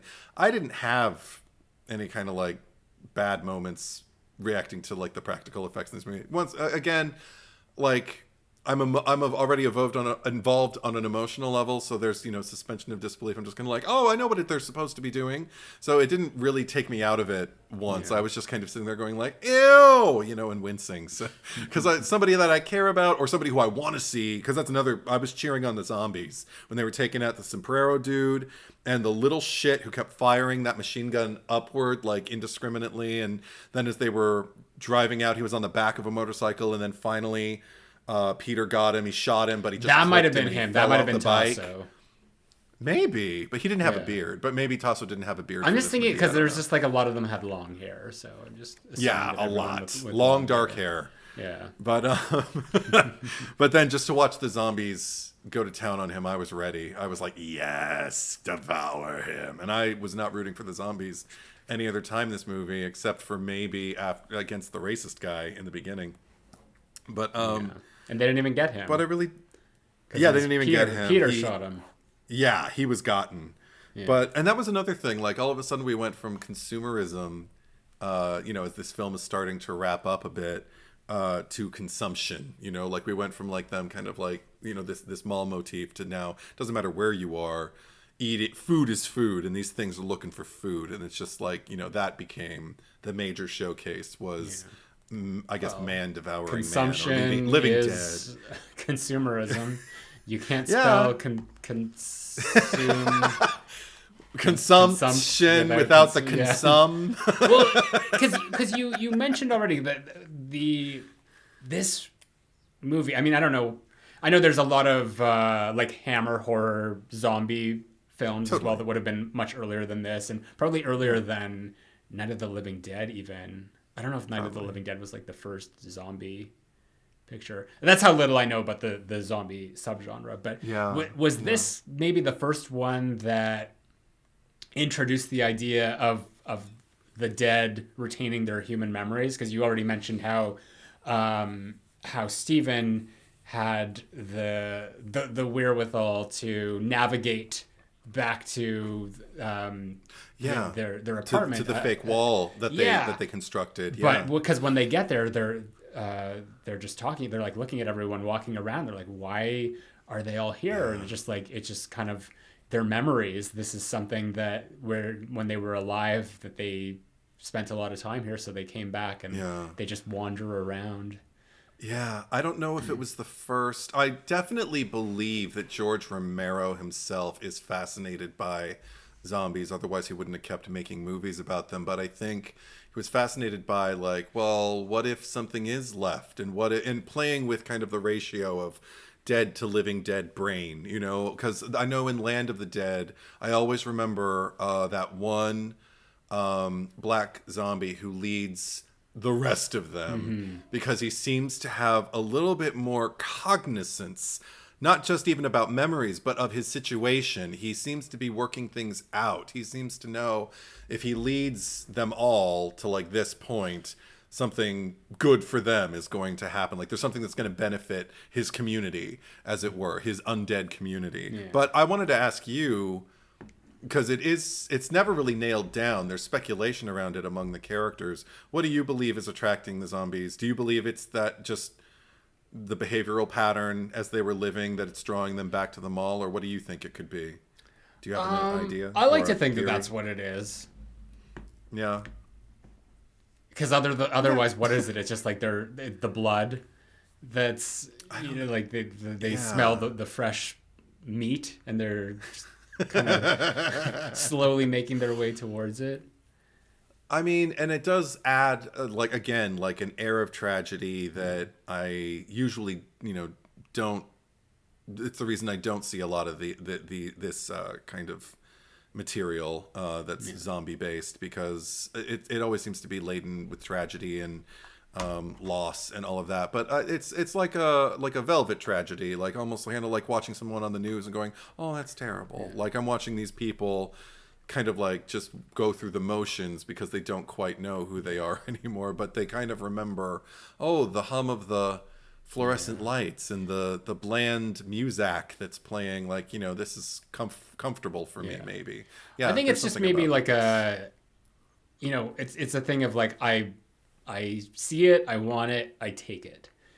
And, just like if that's the memory of just going to the mall because there's, things to consume there. And then, like, oh, I'm also a flesh-eating zombie. There's some flesh walking by. Like, I'll just help myself right there. We're in the food court.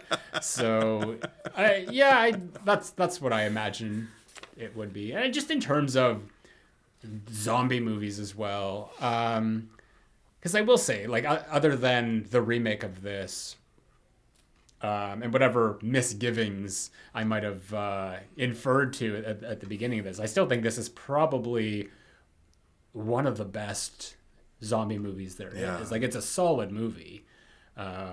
Make no mistake about that. I just agree with your analysis of just like the bleakness and like almost a cynicism. Like I feel that like this movie isn't entirely cynical, just based on the way it ends.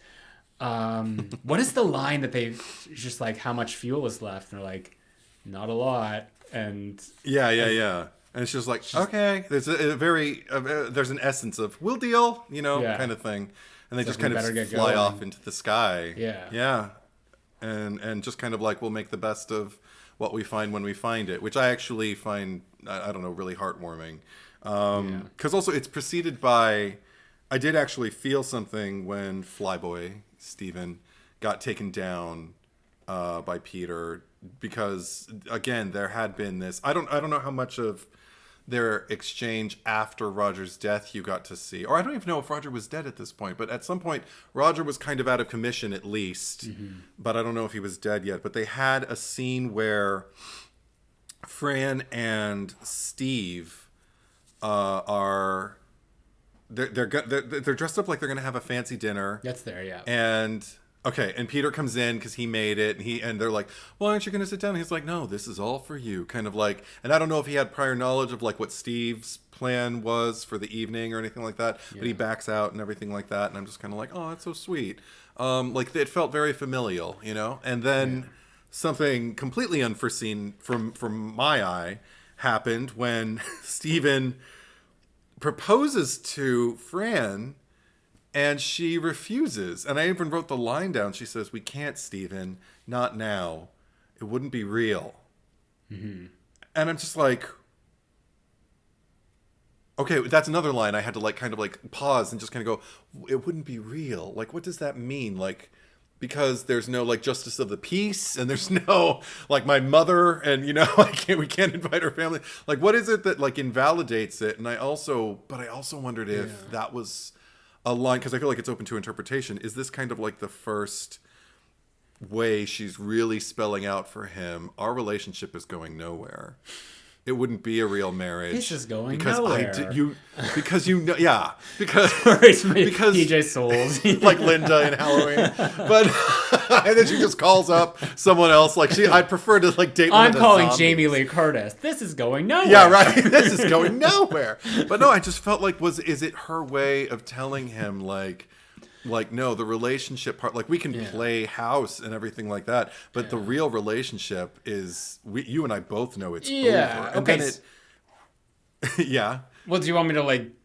Because there's a few things to address. Or did you have more to add to that? I have more, but I always have more. So go ahead. Well, go for it. Just in terms of Roger was dead at that point, and you know, I looked at that as more because I don't think that like Peter would put himself into a situation like that where, you know, like Stephen said to him, it's just like, "Hey, I need you to like make us a meal and serve us." You know, just the optics of it are not like not great. Sure. Like let's have the black man wait on us hand over foot. Right. I think that maybe it was he probably, just knew that Peter wanted to cook for them. I think it was probably something that, you know, maybe a conversation that those two men had on the side, and he's just like, "I want to propose to her. I just want to give her like a sense of normalcy for one night." And he was probably like, "Yeah, absolutely, let's do that." You know, obviously they're all bonding. It's a very human thing. Because I don't think that she was in on it, because that's when she was just kind of like, "No, of course not. Oh, not. like have us stay with us." I almost wish there was like a shot of just like him glancing over at Steven and Steven being like, you know, like no. doing this, doing the net cut. Yeah.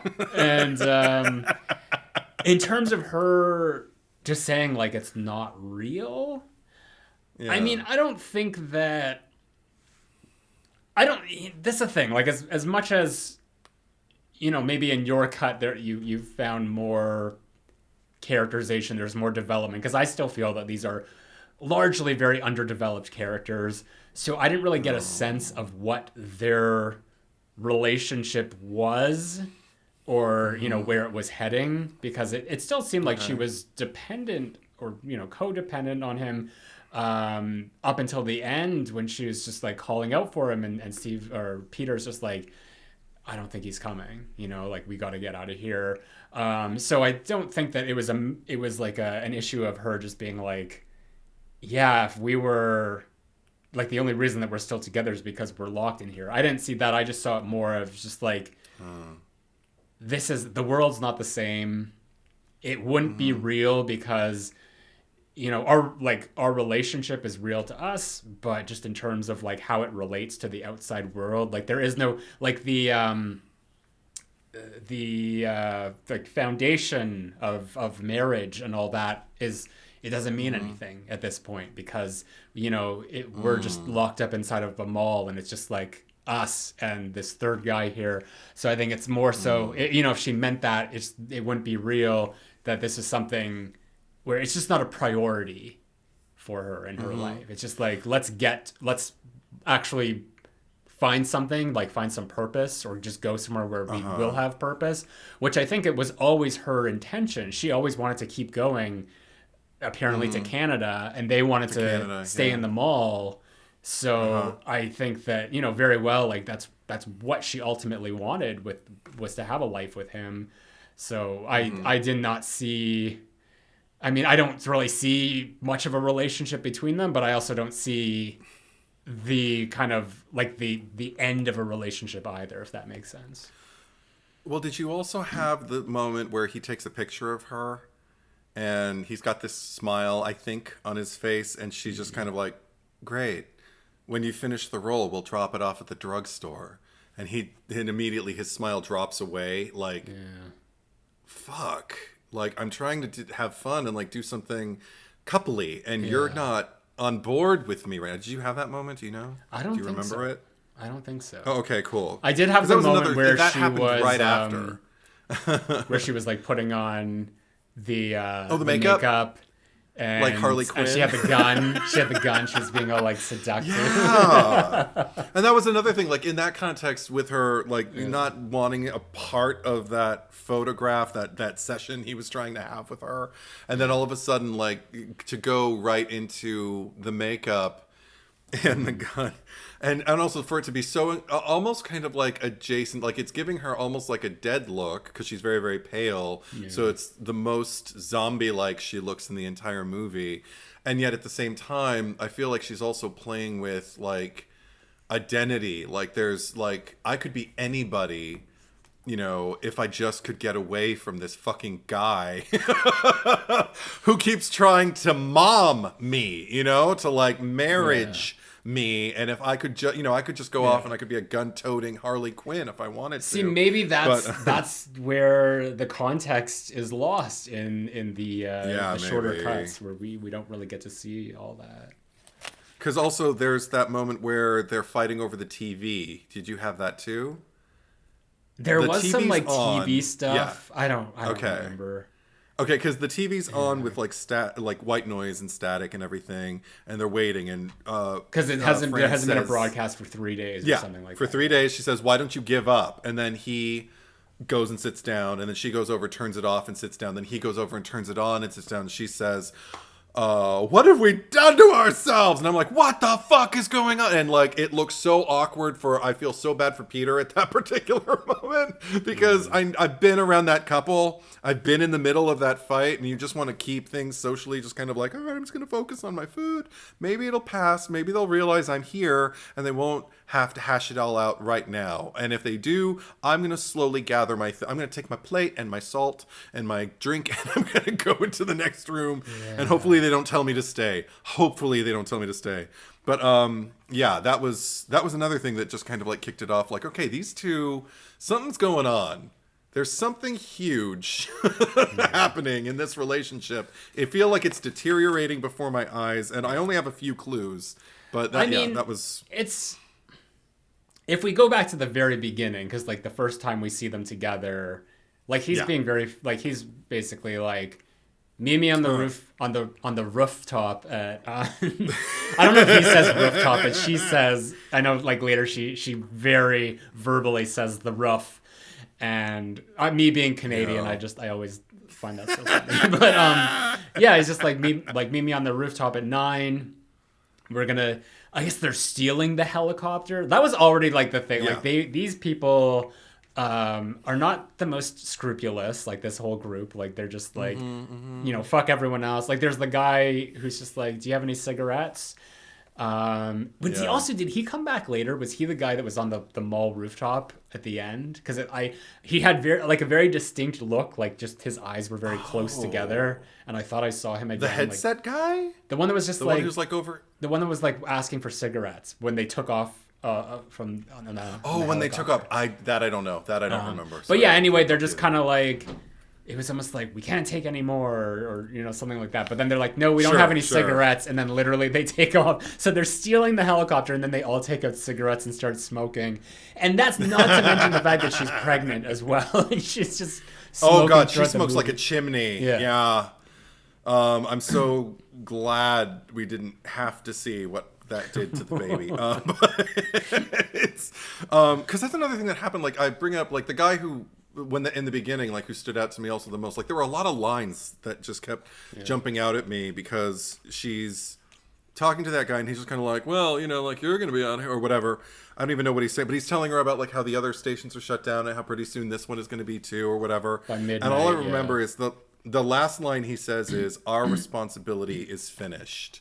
And again, that just opens the door for what you were mentioning in terms of just like this post-apocalyptic, you know, like chaos that is being unleashed and this recklessness that people feel, you know, that they're immune to consequence because as a people, our responsibility is finished, you know, like let's just let's be as selfish as humanly possible. Which like begs the question too, like how are they getting paid sort of thing? Like were they being paid in advance? And it's just like, you know, we have you until this time, because if you're like getting paychecks that aren't coming in until like the next week and it's just like the world is ending, but like your shift is over at midnight, but you have to stay for your whole shift, and then you're no longer contractually or you know obligated to the station or whatever, and you've been like, well, fuck that, I'm never gonna see that money anyway, so I may as well just leave whenever the fuck I want.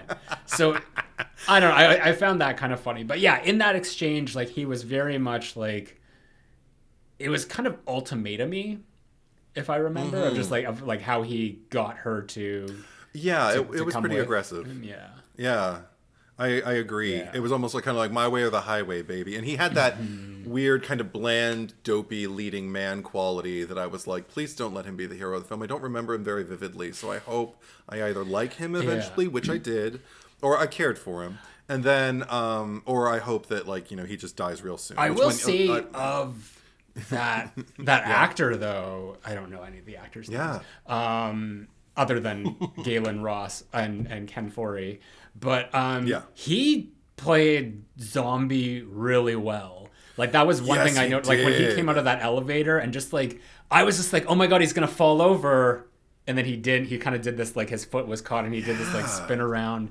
I was just like, he's doing that really well. And then I was looking at the trivia and I guess George Romero even like commented and just said that his zombie performance was his favorite of like any performance in his movies. And I guess that the actor had kind of modeled it off of what's the guy who plays the mummy? Boris Karloff? No. The other mummy? I guess so. He was the original mummy. Karloff was. Anyway, all right. I'd have to. There was a lot of trivia. I'd have to go through it. But they, you know, just in terms of everyone else, because there was like hundreds of extras here playing zombies. That Romero was asked, like, do you give specific directions to your extras of just like how to act as zombies? And he's like, absolutely not, because then there's a uniformity to what they're doing. And it's just like, it's almost like synchronized zombie walking. So he basically just gave the direction to every single person. Just act like you're dead. And then everyone did their own thing. And it worked. That's fascinating. Yeah. It works so much better that way too, because you're going to have your own individual means of getting around like you were when you were alive. This actor who played Steven is David, I hope I'm pronouncing this correctly, Emge? E-M-G-E. I don't know how else you would pronounce that. And just because I have it in front of me and we haven't mentioned his name, Emge. Yeah. And and Roger was played by Scott H. Reiniger. Who I also thought did like a really, really good job. I didn't feel like there were any weak links in this movie. Like everybody totally, like I bought them as like the characters they were portraying and that they were in the situations that they were in. So bravo. Yeah, all of them. I agree. I just felt that there wasn't enough characterization. In the beginning, because I was over 35 minutes in before we reached the mall, which was kind of stunning to me. I don't know if you... I think it was... I might have... I know I did put like the display up to see how much time had passed, and I think it was like 25 to 30 minutes. Okay. Because there was also that, as they were hovering over in the helicopter before they reached the mall, like just before, and before they gassed up at, I guess, what was that, like I don't know, a gas station, radio station? I don't know what the fuck it was. Where the two children zombies ran out. Apparently that's like the only time that like zombies have ever run in this. Yeah. I guess they just didn't think about it. They just like, it's kids. It worked for me. Yeah. I thought it was great. That scene always, like, I watched that and it reminds me of like one of the Resident Evil movies, because there's always like some gas station or somewhere where they stop off at early on, and there's like a threat looming in a closet. I mean, I'm sure this was the OG film to do that, but then it might have been Resident Evil Extinction or something. I just seem to recall characters like going somewhere and then just like thinking everything is fine, and then shit jumps out. But there is a nice moment there. Well, not a nice moment, but like a character building moment in which Steven is like shooting at the zombie, and Peter's like right behind the zombie, and it's just like, you almost shot me, and then he kind of chews him out after for being so irresponsible with a gun. That I liked. I feel like that we needed more of that, you know? He holds a gun at him, and he's just kind of like, doesn't feel good, does it? Or whatever the line is, and he's just kind of like, that whole sequence kind of pissed me off, and just like, especially more so with Steven and Fran, because what the fuck were they doing? Like, I seem to recall like he was like tackled by a zombie or something, and then they're like struggling on the ground. He's like has a mallet or something that is out of arm's reach, and she's standing there, just stare. And it's not like she's paralyzed by fear. She's just standing there. No. And she's confused. Meanwhile, there's another she's zombie watching it walking. Play out. Yeah, there's another zombie walking up to her ever so slowly. Yeah. And I'm just thinking, like, are you gonna do something? What are you gonna do? And he grabs the mallet, whacks the thing in its head, gets up, and then immediately like stumbles into the next zombie. Like, there's no coordination.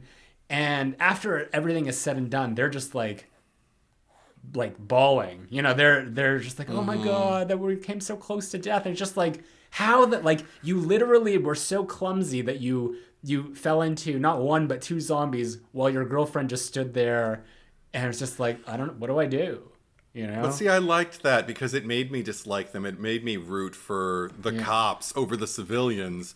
And which in this day and age, you couldn't tell me that I would be doing that. And then later to have them like in the mall, to see Steven actually making a connection with them. I'm like, good, I want to see you acting like that. Now, what's her problem? And then I find out she's pregnant, and they're planning it, so she takes a stand. I'm like, okay, she's pregnant. And maybe she didn't want to get involved for the sake of the child. We'll give her that. But still, she could have done something. Like, I mean, I agree with you at that particular point. I didn't like them either, but I liked that in retrospect, I like that I didn't like them because, again, it like we had this similar kind of conversation about Megan, when you're watching people who are kind of like unlikable. But you're also kind of, but they're not unpalatable. Like, you can sit there and have an opinion about like what they're doing wrong, and that keeps you engaged. I totally did that with the members of this crew who I didn't like on sight. Namely them. Yeah. Well, with Galen Ross, who plays Fran, played Fran, she, I guess, told Romero that she wasn't going to scream. Like, there was like cues in the script are just like, you're going to scream here, and she's just like, no, because I feel that will make me like perceived as like a weaker female character. And I mean, this is an interesting gray area, because, you know, if we look at like, you know, Scream, the franchise, because you have, I mean, more so I think like Courtney Cox, like she's in like, this is no. You know how I love bringing it back to Scream, but it's true, because I don't think that like screaming, I don't think is a masculine or a feminine attribute, because I think that like a character like Gale Weathers in Scream is obviously like a ball busting, like tough as nails. You know, she can get the job done on her own thing, and she's constantly like, you know, she's just like van door opens, Randy's body, scream. I think like probably in like every single movie there's a moment, you know, the one with like Parker Posey over the railing where they scream, and it's just like she's already proven herself that she is not a weak, like timid female character who needs to be rescued by a man. So I don't necessarily agree with that logic of just like I don't want to scream because it's going to make me appear to be weaker. I think that a character like Fran was already appearing weaker because of shit like, not being very active in that moment that we just discussed where she was just standing there confused. I think that like her strengths definitely come in later. Like it's not until like maybe the second half of the movie that she really comes alive for me, that I'm just like, oh, okay, actually, like here's a strong female character that I can glom onto. But up until that point, I just like, you may as well have made her scream. Like there's nothing about like screaming that I think is like undermines a female character. Okay, well, point one, I agree with you in terms of I don't believe a scream should be engendered. And I don't believe it is, because I've been to plenty of horror nights, mazes, and everybody screams. So there's that. But as far as her point, I think I understand, because it's not a big screaming movie. There's not a lot of screaming coming from the male characters. So comparatively, if she's the screamer and she's the only woman on screen who has a name and a backstory that we learn anything about, then I can understand why comparatively. Because that's another thing, like with Courtney Cox or any of the women in the Scream movies, the women are not the only ones doing the screaming. There is just as many men who are screaming. Oh, I think as a David result Arquette of, like, screams Ghostface. more than Oh, anyone. absolutely. Like for comedic effect. So that's our doofy. But but I think, like, again, like, I feel like that could conceivably also be laying the groundwork if she's kind of having a non-reaction to Steven being attacked by multiple zombies. Maybe they're not that in love. Maybe she's, maybe it's not a traditional relationship. I also feel that zombie subgenre isn't like screams aren't as conducive to the horror in them, because I feel that like with every zombie movie, unless it's like the beginnings of the zombie pandemic, where it's just like we've never seen a zombie before and it's the first time, like maybe I'm thinking more of like Barbara in Night of the Living Dead.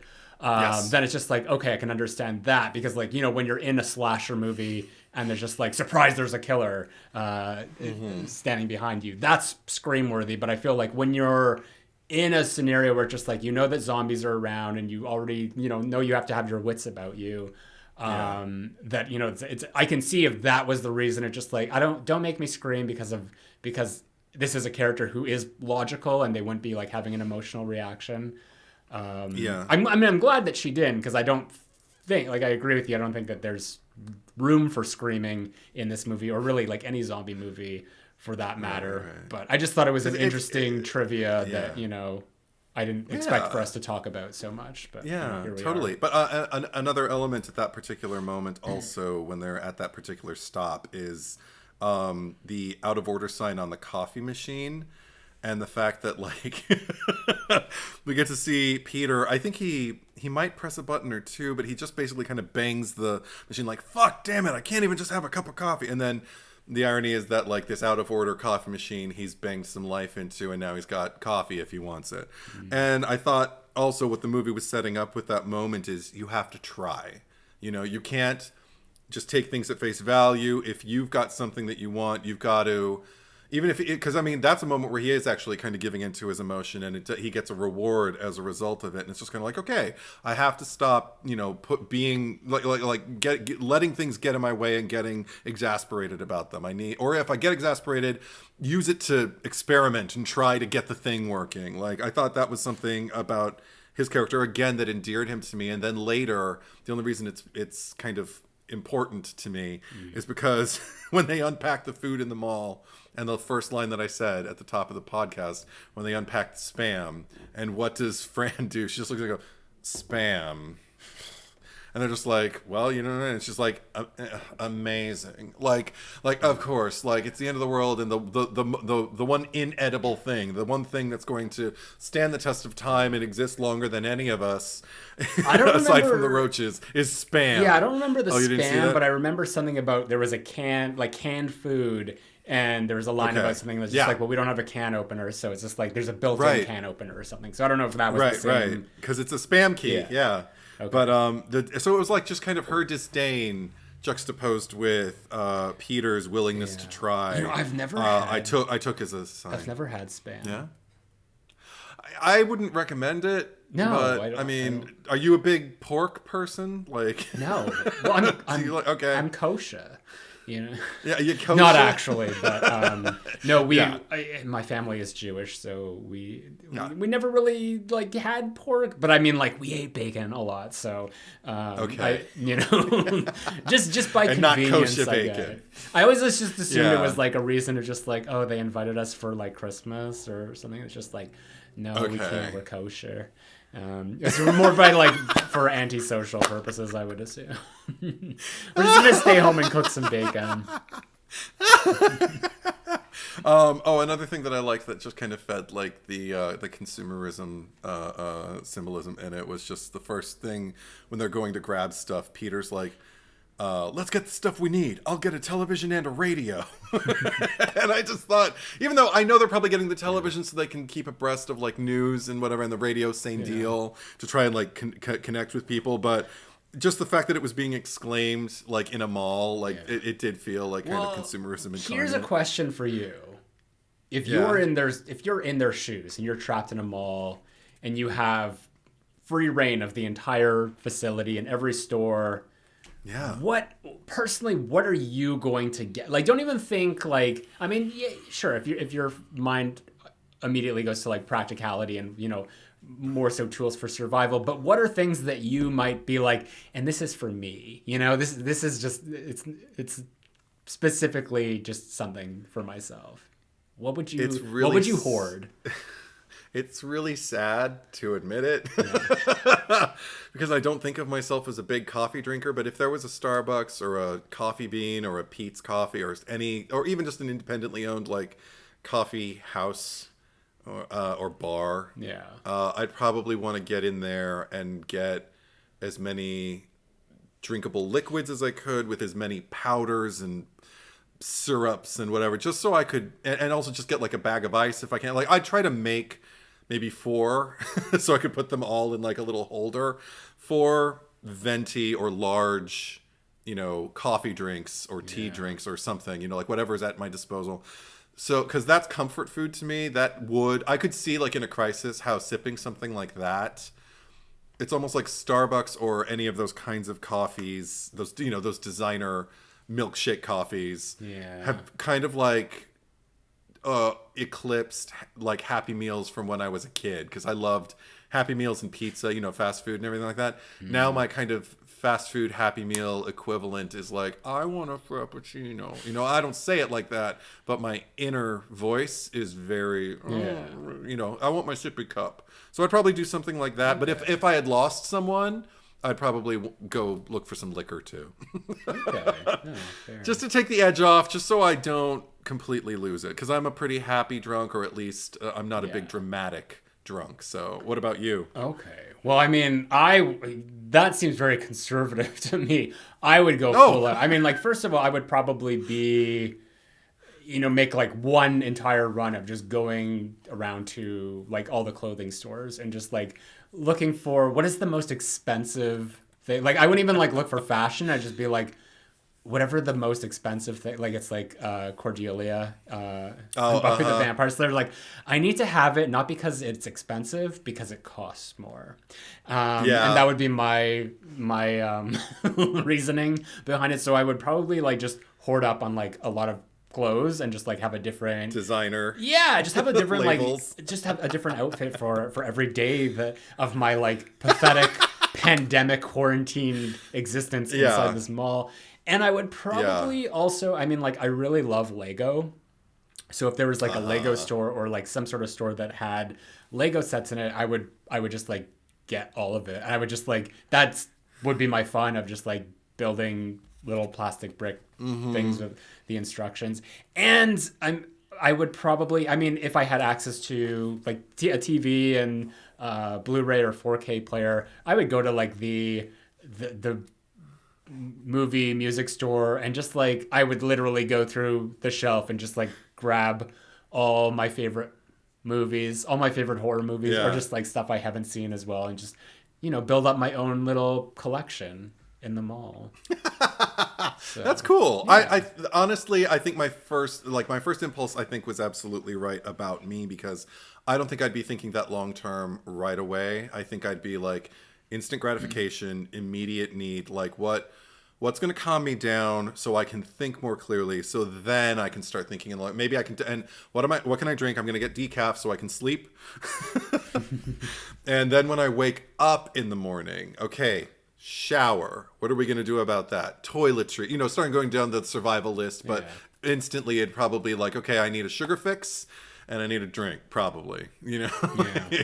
and if there's a weed store, hey, why get some edibles? Why not? Just for my stash, I would need like a little stash first, and then I'd start thinking like in terms of I'd probably take everything that you didn't take in the label like that, but be like, oh good, there's double XL or X small, because Zack took and then I would run into you and just be like, oh, you're wearing the same thing, like we have to coordinate, so we're not only two sizes too small. Thanks a lot, Zack. Thanks for hoarding. I don't think I have anything else I really wanted to go over. So before we get to the cherry picker, do you have any final thoughts? I mentioned that my favorite sequence, I think, was them like cooperating and toting guns and wheeling Roger around like a baby. Because that was another thing I loved, just like kind of like even when they were when they were shopping, and he was just kind of like grabbing stuff. And again, the consumerism came in, but also just like the weird. There was some part where Fran was pushing Roger, and she just kind of left him by the fountain and then kind of wandered away to go get God knows what.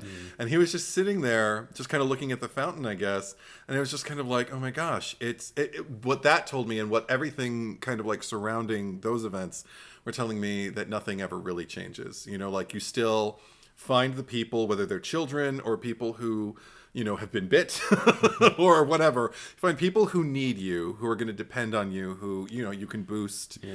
But you also need to be able to kind of like leave them to look at the fountain, or, look at the television, go to the arcade so mommy can go get her hair did, or whatever.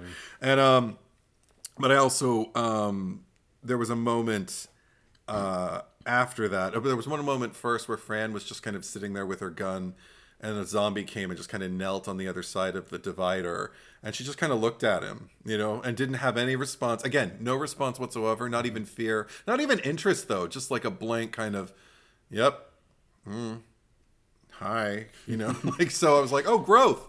She's she's not scared, and she's not anything. But what I really appreciated after it, because they killed a bunch of zombies then, they had a moment in my cut where the four of them were all like at the highest landing or mezzanine or whatever, at the railing, just looking down at the aftermath, at all the dead bodies, or the undead dead bodies strewn about.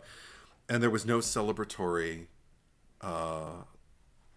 sense to like the group. They all just seemed tired and kind of over it. And the fact that, we got to clean this shit up now, Right. Think of the mess, also like that's... Well, and also, because there's not much to celebrate. Like, it's kind of like, good, we did it, but we still have to survive now. And also the fact that they had Roger being bit. I loved Fran had a line as she was coming away from him saying, he seems to be sleeping. And I was like, yeah, because we don't know what the fuck is going to hit him and when. We know he's going to turn into a zombie. Yeah. We don't know when. So he could be sleeping, but could also be laying in wait, Yeah. So... I think just the kind of like the accessibility. Oh, there was one thing I had a question about. Like, there was the fucking ice skater at one point. Like, there was a sequence where we were just kind of all over the mall and they were shopping. Then all of a sudden there was like a lone skater on the ice, and I couldn't tell if it was one of them or if it was just like some zombie who was maybe skating when they got bit. And got back up, and then just started skating in a loop for eternity. Fran. It was Fran? Yeah. Okay. I couldn't tell because I thought, if that's a zombie, that's fucking hilarious. Galen Ross had on her resume that she could ice skate, and she could 20 years prior to that, but she hadn't in that much time, so she didn't know how. So when they got on the ice, like it was almost like this thing is just like, shit, I'm gonna lose my job because I lied on my resume. And then I guess like after she was able to do like stay up enough to just like do the like a circle around, and then George Romero told her afterwards, he's just like, oh, you should have told me. I would have just like cut that out of the movie altogether if I had known. Yeah. Probably, I guess the last thing that I can mention that I really appreciated is the when they have to take Roger out. And by they, I mean, Peter. But I love that there's again, we're back to the talking head political discussion that's happening on the television set, the eternal argument that seems to be all led with the cerebral cortex, if you will. And that's, again, juxtaposed against the very personal sense of necessary execution in this world, and how it hits somebody whose connection runs deep, like Peter does. That there was, I don't know, I just the more I watched the movie, the more I was like, I think this might be my favorite zombie film. I'm gonna have to revisit the entire subgenre now, just so I know, because I don't, like I said, I don't revisit these movies. I see them once and I tend to like them, and then I move on with my life. Even the really, really popular ones like Shaun of the Dead, or was it The Day? The Dead Don't Die? Was that the Jim Jarmusch? Sure. I will say that I definitely, like, after having this conversation with you and just hearing your perspective and just the extra scenes that you were able to see and how you could contextualize that, I do feel like, okay, maybe I had a better experience, because, I was on the fence when we started this podcast. So I do think that, it's good. Like I was, I would have said like 4 stars out of 5. Like I could go 4.5. Because obviously I try to, whenever I letterboxed something, I try to make it as like personal to me as possible. So we'll see. Absolutely. Like it's I think this is a great movie. I just one that like I hadn't seen it in so long, and I don't think I'll watch it again for a very long time. But I'm glad that we chose this for this week's episode. Yeah. So me too. Without any further ado, let's get to the cherry picker. It's not like we kill people on purpose. Okay, first order of business, we need to pick a cherry on top. What are your thoughts? Because I could do 1 or 2, and I don't really care. I felt like it was undeniable while I was watching the movie that Peter is the cherry on top. I adore everything about the performance. I adore everything about the character. I have a crush on the man. So yeah, he's my cherry on top. Yeah, I mean, other than the whole abortion thing, I mean, like I agree with you. I wish that wasn't there. It's just kind of like, what the fuck? Like, what was that? He redeems himself. It made him seem kind of sketchy, but okay. Well, nobody's perfect. I am fine with that. So last week we asked you who deserves to die the most in Threegan, aka Megan. I nominated The Therapist. You nominated Brandon, the little shitty kid. And across Patreon, Instagram, and YouTube, the total was 167 for The Therapist versus 633 for Brandon.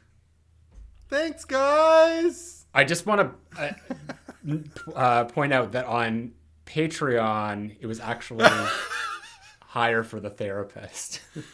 Okay. So thank you for that. Usually it's the other, like the Patreon are always on your side. I feel so betrayed by. Or isn't Instagram usually on my side too? Or Instagram and YouTube were both on your side for this one by a large margin. Okay. Right. But let's hear the comments. Yes. So Anahi Vasquez says Brandon was giving aspiring serial killer vibes while The Therapist was just doing her job. Nice. Not very well, may I add. Jeremy Huff. Go on. Jeremy Huff, definitely Brandon. He was bad enough before, but the whole treatment with Threegan before she attacked gave off really sadistic vibes. The Therapist would have been a nice additional kill to add to the body count, but Brandon's actions can't be ignored. Nice. Sucked says Brandon was a child that had a bad mother, but the therapist was way too judgmental to be a proper therapist. Thregan knew what was up with her. Okay. Thomas Baker. Zack, you and Eddie should talk about The Faculty and Sick on February. All right. Okay, yeah. Yeah, we'll see. I don't know. We love getting suggestions. It doesn't mean that we will go for them, but, you know. Feel But free don't make stop, them. yeah. Yeah. Cool Nerd the Third says, my jaw hit the floor when Brandon died. I did not expect that from a PG-13. No, you know, okay. it happens. Thanks for sharing. Yeah. You're just like... Grant Dempsey. Oh, Brandon's your typical sociopathic horror movie bully kid. He exists just to die, but there's no fun in giving him to the cherry picker for that. I'd probably vote for Gemma if I could, but I'm almost as happy voting for the therapist anyway. Katie seemed like the kind of kid who would have enjoyed learning what else that ball toy could do, but just because her first thought was to roll it, the therapist latched onto that and shut Gemma down for even starting to show off more. Death to the therapist for thinking guardian-child bonding can't involve learning. I like that. Wow. I would never attribute like stock character status to an unkillable quality, you know, like I mean he is a stock character, but there's also a very singular dislike I have for him. I don't have a broad general bully. This was him. about the therapist and kid. Gemma, and you're making it all about Brandon at this point. You Well, understand? they led with it. You already They won. led with... You already won. Okay. I just wanted to rebut. Go on. Okay. Rasheen. Brandon gets my vote simply because of his attitude and face. Oh, wow. He did have right. bitchy face. He had And what's your Instagram handle well, again? my retro bitch face, but I don't know. I just like because he had this thing where he's just like, make her speak or talk or whatever. Yeah. It's just like, who is this shit? Like, fuck off. I hated him too. I like that he died. I just wanted the therapist to die too. Bluebox87 says, as much as I hated the therapist, I vote for Brandon. I don't care if he's a child. Some people truly deserve to be taken out of this world. Thank you, Thregan. I wonder if Brandon's mother should get a Thregan of her own now. LOL. Ooh. So she can help her make sandwiches or whatever they were. So she can kill her. Yeah. With sandwiches. Silent that'd be Saturn. fun. I gotta be honest, I think the therapist was right to judge Gemma. She takes in her niece who just lost her parents, and first thing she does is getting all territorial. No, these are my toys. You mustn't touch them. Here, play with this murder doll instead, why don't you? Wow. I mean, we did point that out. Wow, way to treat a heavily traumatized child, Gemma. My vote goes to Brandon, who's a little shit, though I think his mom has a lot to answer for, too. Okay. Jacqueline Marta. Someone who would say fuck you to their mom always gets my vote. There's no way he wouldn't end up a monster. Oh my gosh. I'm pretty sure I've like gotten into fights with my mom where like we've both sworn at each other. Oh, I don't think I've ever said fuck you to my mother. Not to her face. Maybe like as I'm storming away under my breath. Yeah. just like oh fuck you. Yeah. You know, like but I not to her face. No, I don't think I. That's because again, like, oh, that's aggressive. That's really. Yeah. I remember in the context of how he said it, because it was just like they were like she was just being nice. She was just like just like be careful or whatever she's saying. Yeah. And he's just like fuck you. Yeah, just like, that's different. Well. Like if it was like an instigated, if there was like already like some sort of argument going on, but like he full on was just like, oh, there's my mom, like just being a mom, like fuck you, fuck you, Brandon. No, it was full on like that Rose Byrne with her stepkids moment in Bridesmaids. Which is just like, okay, guys, so now go have fun. She's like, go fuck yourself, Helen, and they walk away. She's like, okay, someone's putting a quarter in the swear jar. Poor Rose Byrne. Can you stand it? Anyway, go on. Mendejo says the amount of red flags that therapist saw, and she was just like. You'll have to work on some things, But hell no, that asshole kid has to go. Mthrigan was just doing everyone a favor, crossing you out, Brandon. Braven Burris says Brandon got what he deserved and nothing more. Also, ugh, the sister auntie not being as a choice is crazy. I'm sure we wouldn't have a movie without her moving the plot along, but at some point she had to look at herself and say, am I a bad parental figure? The therapist was not the bad guy. The sister fucked up as soon as she trusted that AI. If anyone doesn't know this yet, do not trust the AI. You never trust the AI.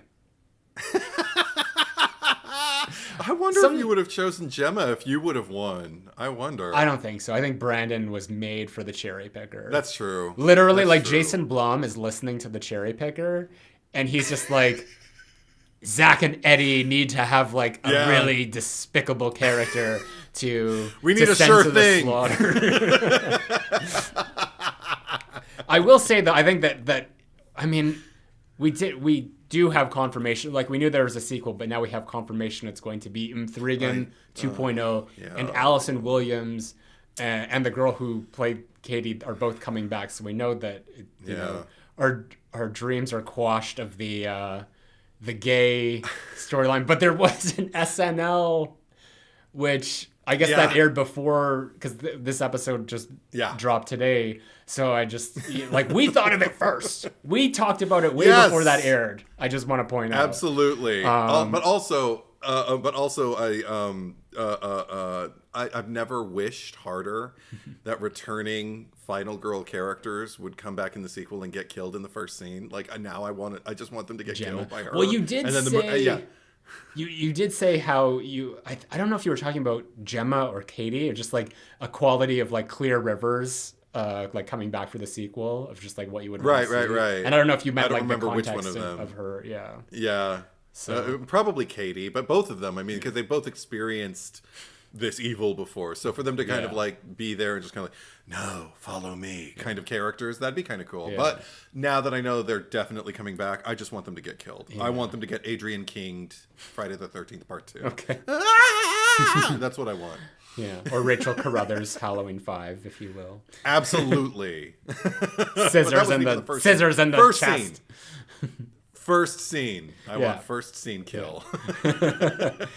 Neil Cameron. Okay, the therapist was the only one who I thought was gonna for that didn't. Thought was gonna for that didn't. Okay. I don't understand. Like sometimes I type and I I say the words in my head and I completely miss them. So I empathize with this. So I'm assuming was gonna die. But didn't.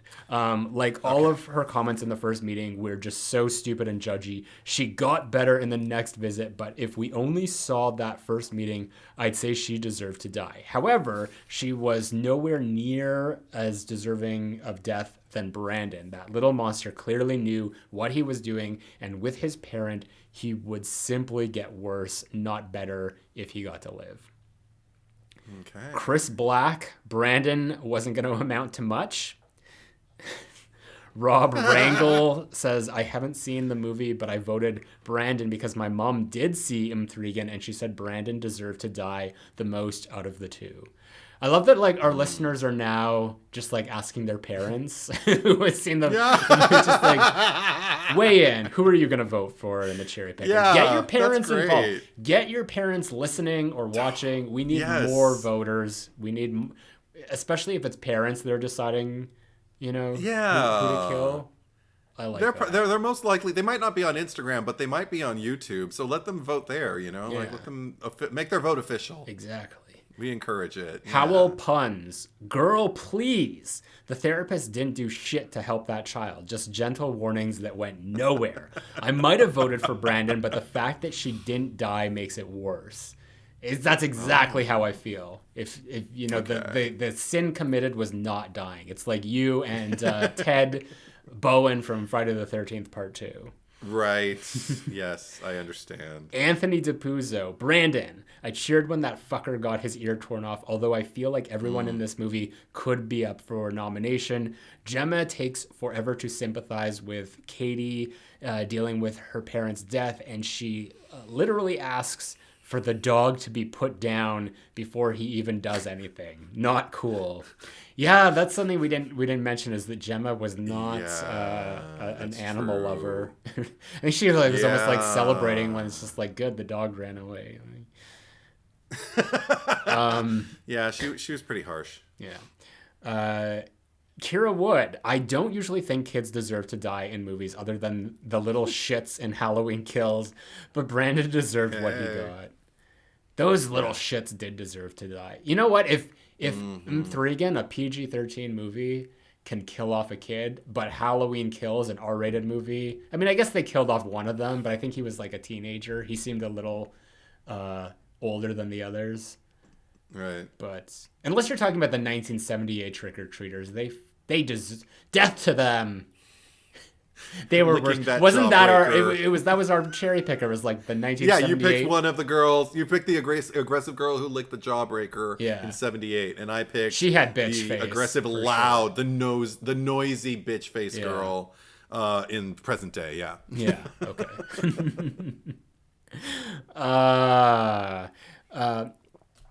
Miguelito Reyes. I hope I said that right. Brandon, technically, but fuck the therapist. My parents both work in a public school district and interact with social workers / therapists all the time. A lot of the time, they don't really have the kids' best intentions in mind. They don't care all that much about the kids. They just make decisions based on what their guidelines tell them. And those guidelines don't have the nuance or the emotional intelligence to make proper decisions in scenarios where they're needed, and families have been needlessly broken up. This therapist gave me that kind of energy. The system is very much against a lot of these kids sometimes.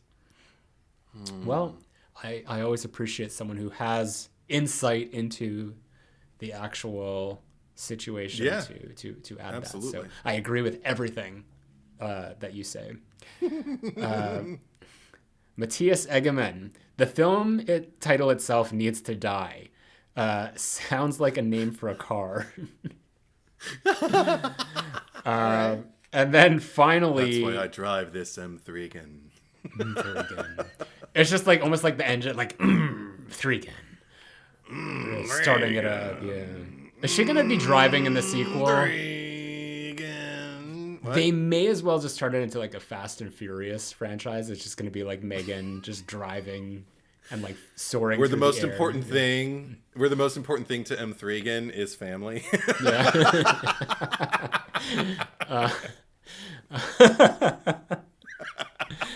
Finally, Jeremiah T.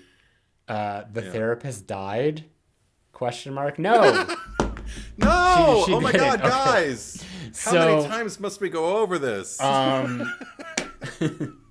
You get first dibs. What shall it be? Yay! It probably to no one's surprise if you've been listening. I think I picked the racist cop that I discussed so much before. I believe his name is Wooly. If you can, confirm that before you post it. Yeah. But if not, just I guess racist cop or whatever we end up finding out about him. But Wooly, Wooly, because also the fact that he died should satisfy me, but I almost wish he had gotten bitten just so he could die twice. I think he deserved to die again as a human being, as a living person, and then as a living dead person. I would have really enjoyed that. So can't kill racism enough. So get rid of the reckless man with guns blazing into the homes of innocent people. Okay. Fuck him. And I'll probably go for, every single one of them is credited as motorcycle raider. So I'll just because he's the most prominent one, I'll go for the Tom Savini one because of just like a lack of any respect for human life or just something that, just the humanity that was once there, and just killing zombies for fun and encroaching on somebody's habitat. and and just destroying it. Yeah, just not cool energy. So there you have it. You can vote for Wooly, the racist coppa, or Tom Savini, the motors, the biker who committed an invasion on a of Mall on a what oh fuck, why am I forgetting the name? The Wes Craven movie with the people, the mutants who like Under live in the the mountains Stairs? in the desert. Oh, The Hills Have Eyes. No. It was like his second movie. The Hills Fuck, why Have can't I Eyes. remember the name? Hills Have Eyes. Yeah. On a Hills Have Eyes level almost of invasion. Yeah, that's what I was trying There to we say. go. Sorry. That took up a lot more time than I wanted it It to. did. Anyway, vote your heart, vote your tired. conscience. The poll will be on Patreon, which if you are not subscribed to our Patreon, that is a great way for you to get these episodes early. We also have our bonus Cherry Picker After Dark that comes out every month. This month, January, as this is releasing on the 31st, but it should already be out right now, is Wild Things, the Nev Campbell thriller. So we talked about that. In February, we are covering Buffy the Vampire Slayer Season 4. We've already covered Seasons 1, 2, and 3, where we each ranked every episode and debated that. Yes. So check out my Patreon account, Zack Cherry, if you want to get in on that. You can also vote on YouTube in the community section, and you can also vote on Instagram. And the Instagram is at the Cherry Picker Pod. I did that out of order, so I'm trying to remember what I've said or not. But I do want to welcome some new Patreon supporters. So say hello to David. It's either Madrigal or Madrigal, or probably neither of those, and I said them completely wrong. But David. I vote Madrigal. Madrigal. I vote Madrigal. David Madrigal. Chris Beatty. Larry Kosh III, Ryan Reagan, Screamhead571, and Liam Everett. And I also want to thank Andre Felix, our podcast editor, for continuing to edit all of our podcast episodes. So thank you to welcome everybody. All of those people. Yes. Thank you very much. I didn't applaud adequately. Thank you. Welcome. If you are new to the Cherry Picker and you are listening to us, the YouTube channel is there for you to watch us as well. And if you are watching us on YouTube, you can listen to us. The RSS feed link is in the descriptions down below. Where can they find you on social media? Oh, Edward. if you go to Instagram and you search Edward is Truth, all one word, you'll find me. And if you go to YouTube and you search Edward is Truth, all one word, you should also find me. So go there. How about you, Zack Cherry? YouTube, Zack Cherry, Z-A-C-K Cherry, and Instagram, as you already pointed out earlier, is at RetroBitchface, all one word. Twitter as well, Zack Cherry 8. But I don't know if do you know what's going on next week? I don't remember. I don't know if we discussed it. It's Barbarian. We didn't. It's Barbarian. Oh, cool. Yeah. Okay. I haven't seen it yet. I'm looking forward to it now. Okay, cool. So this should be interesting. Fab. So thank you for watching. Thank you for listening. And we will be right back.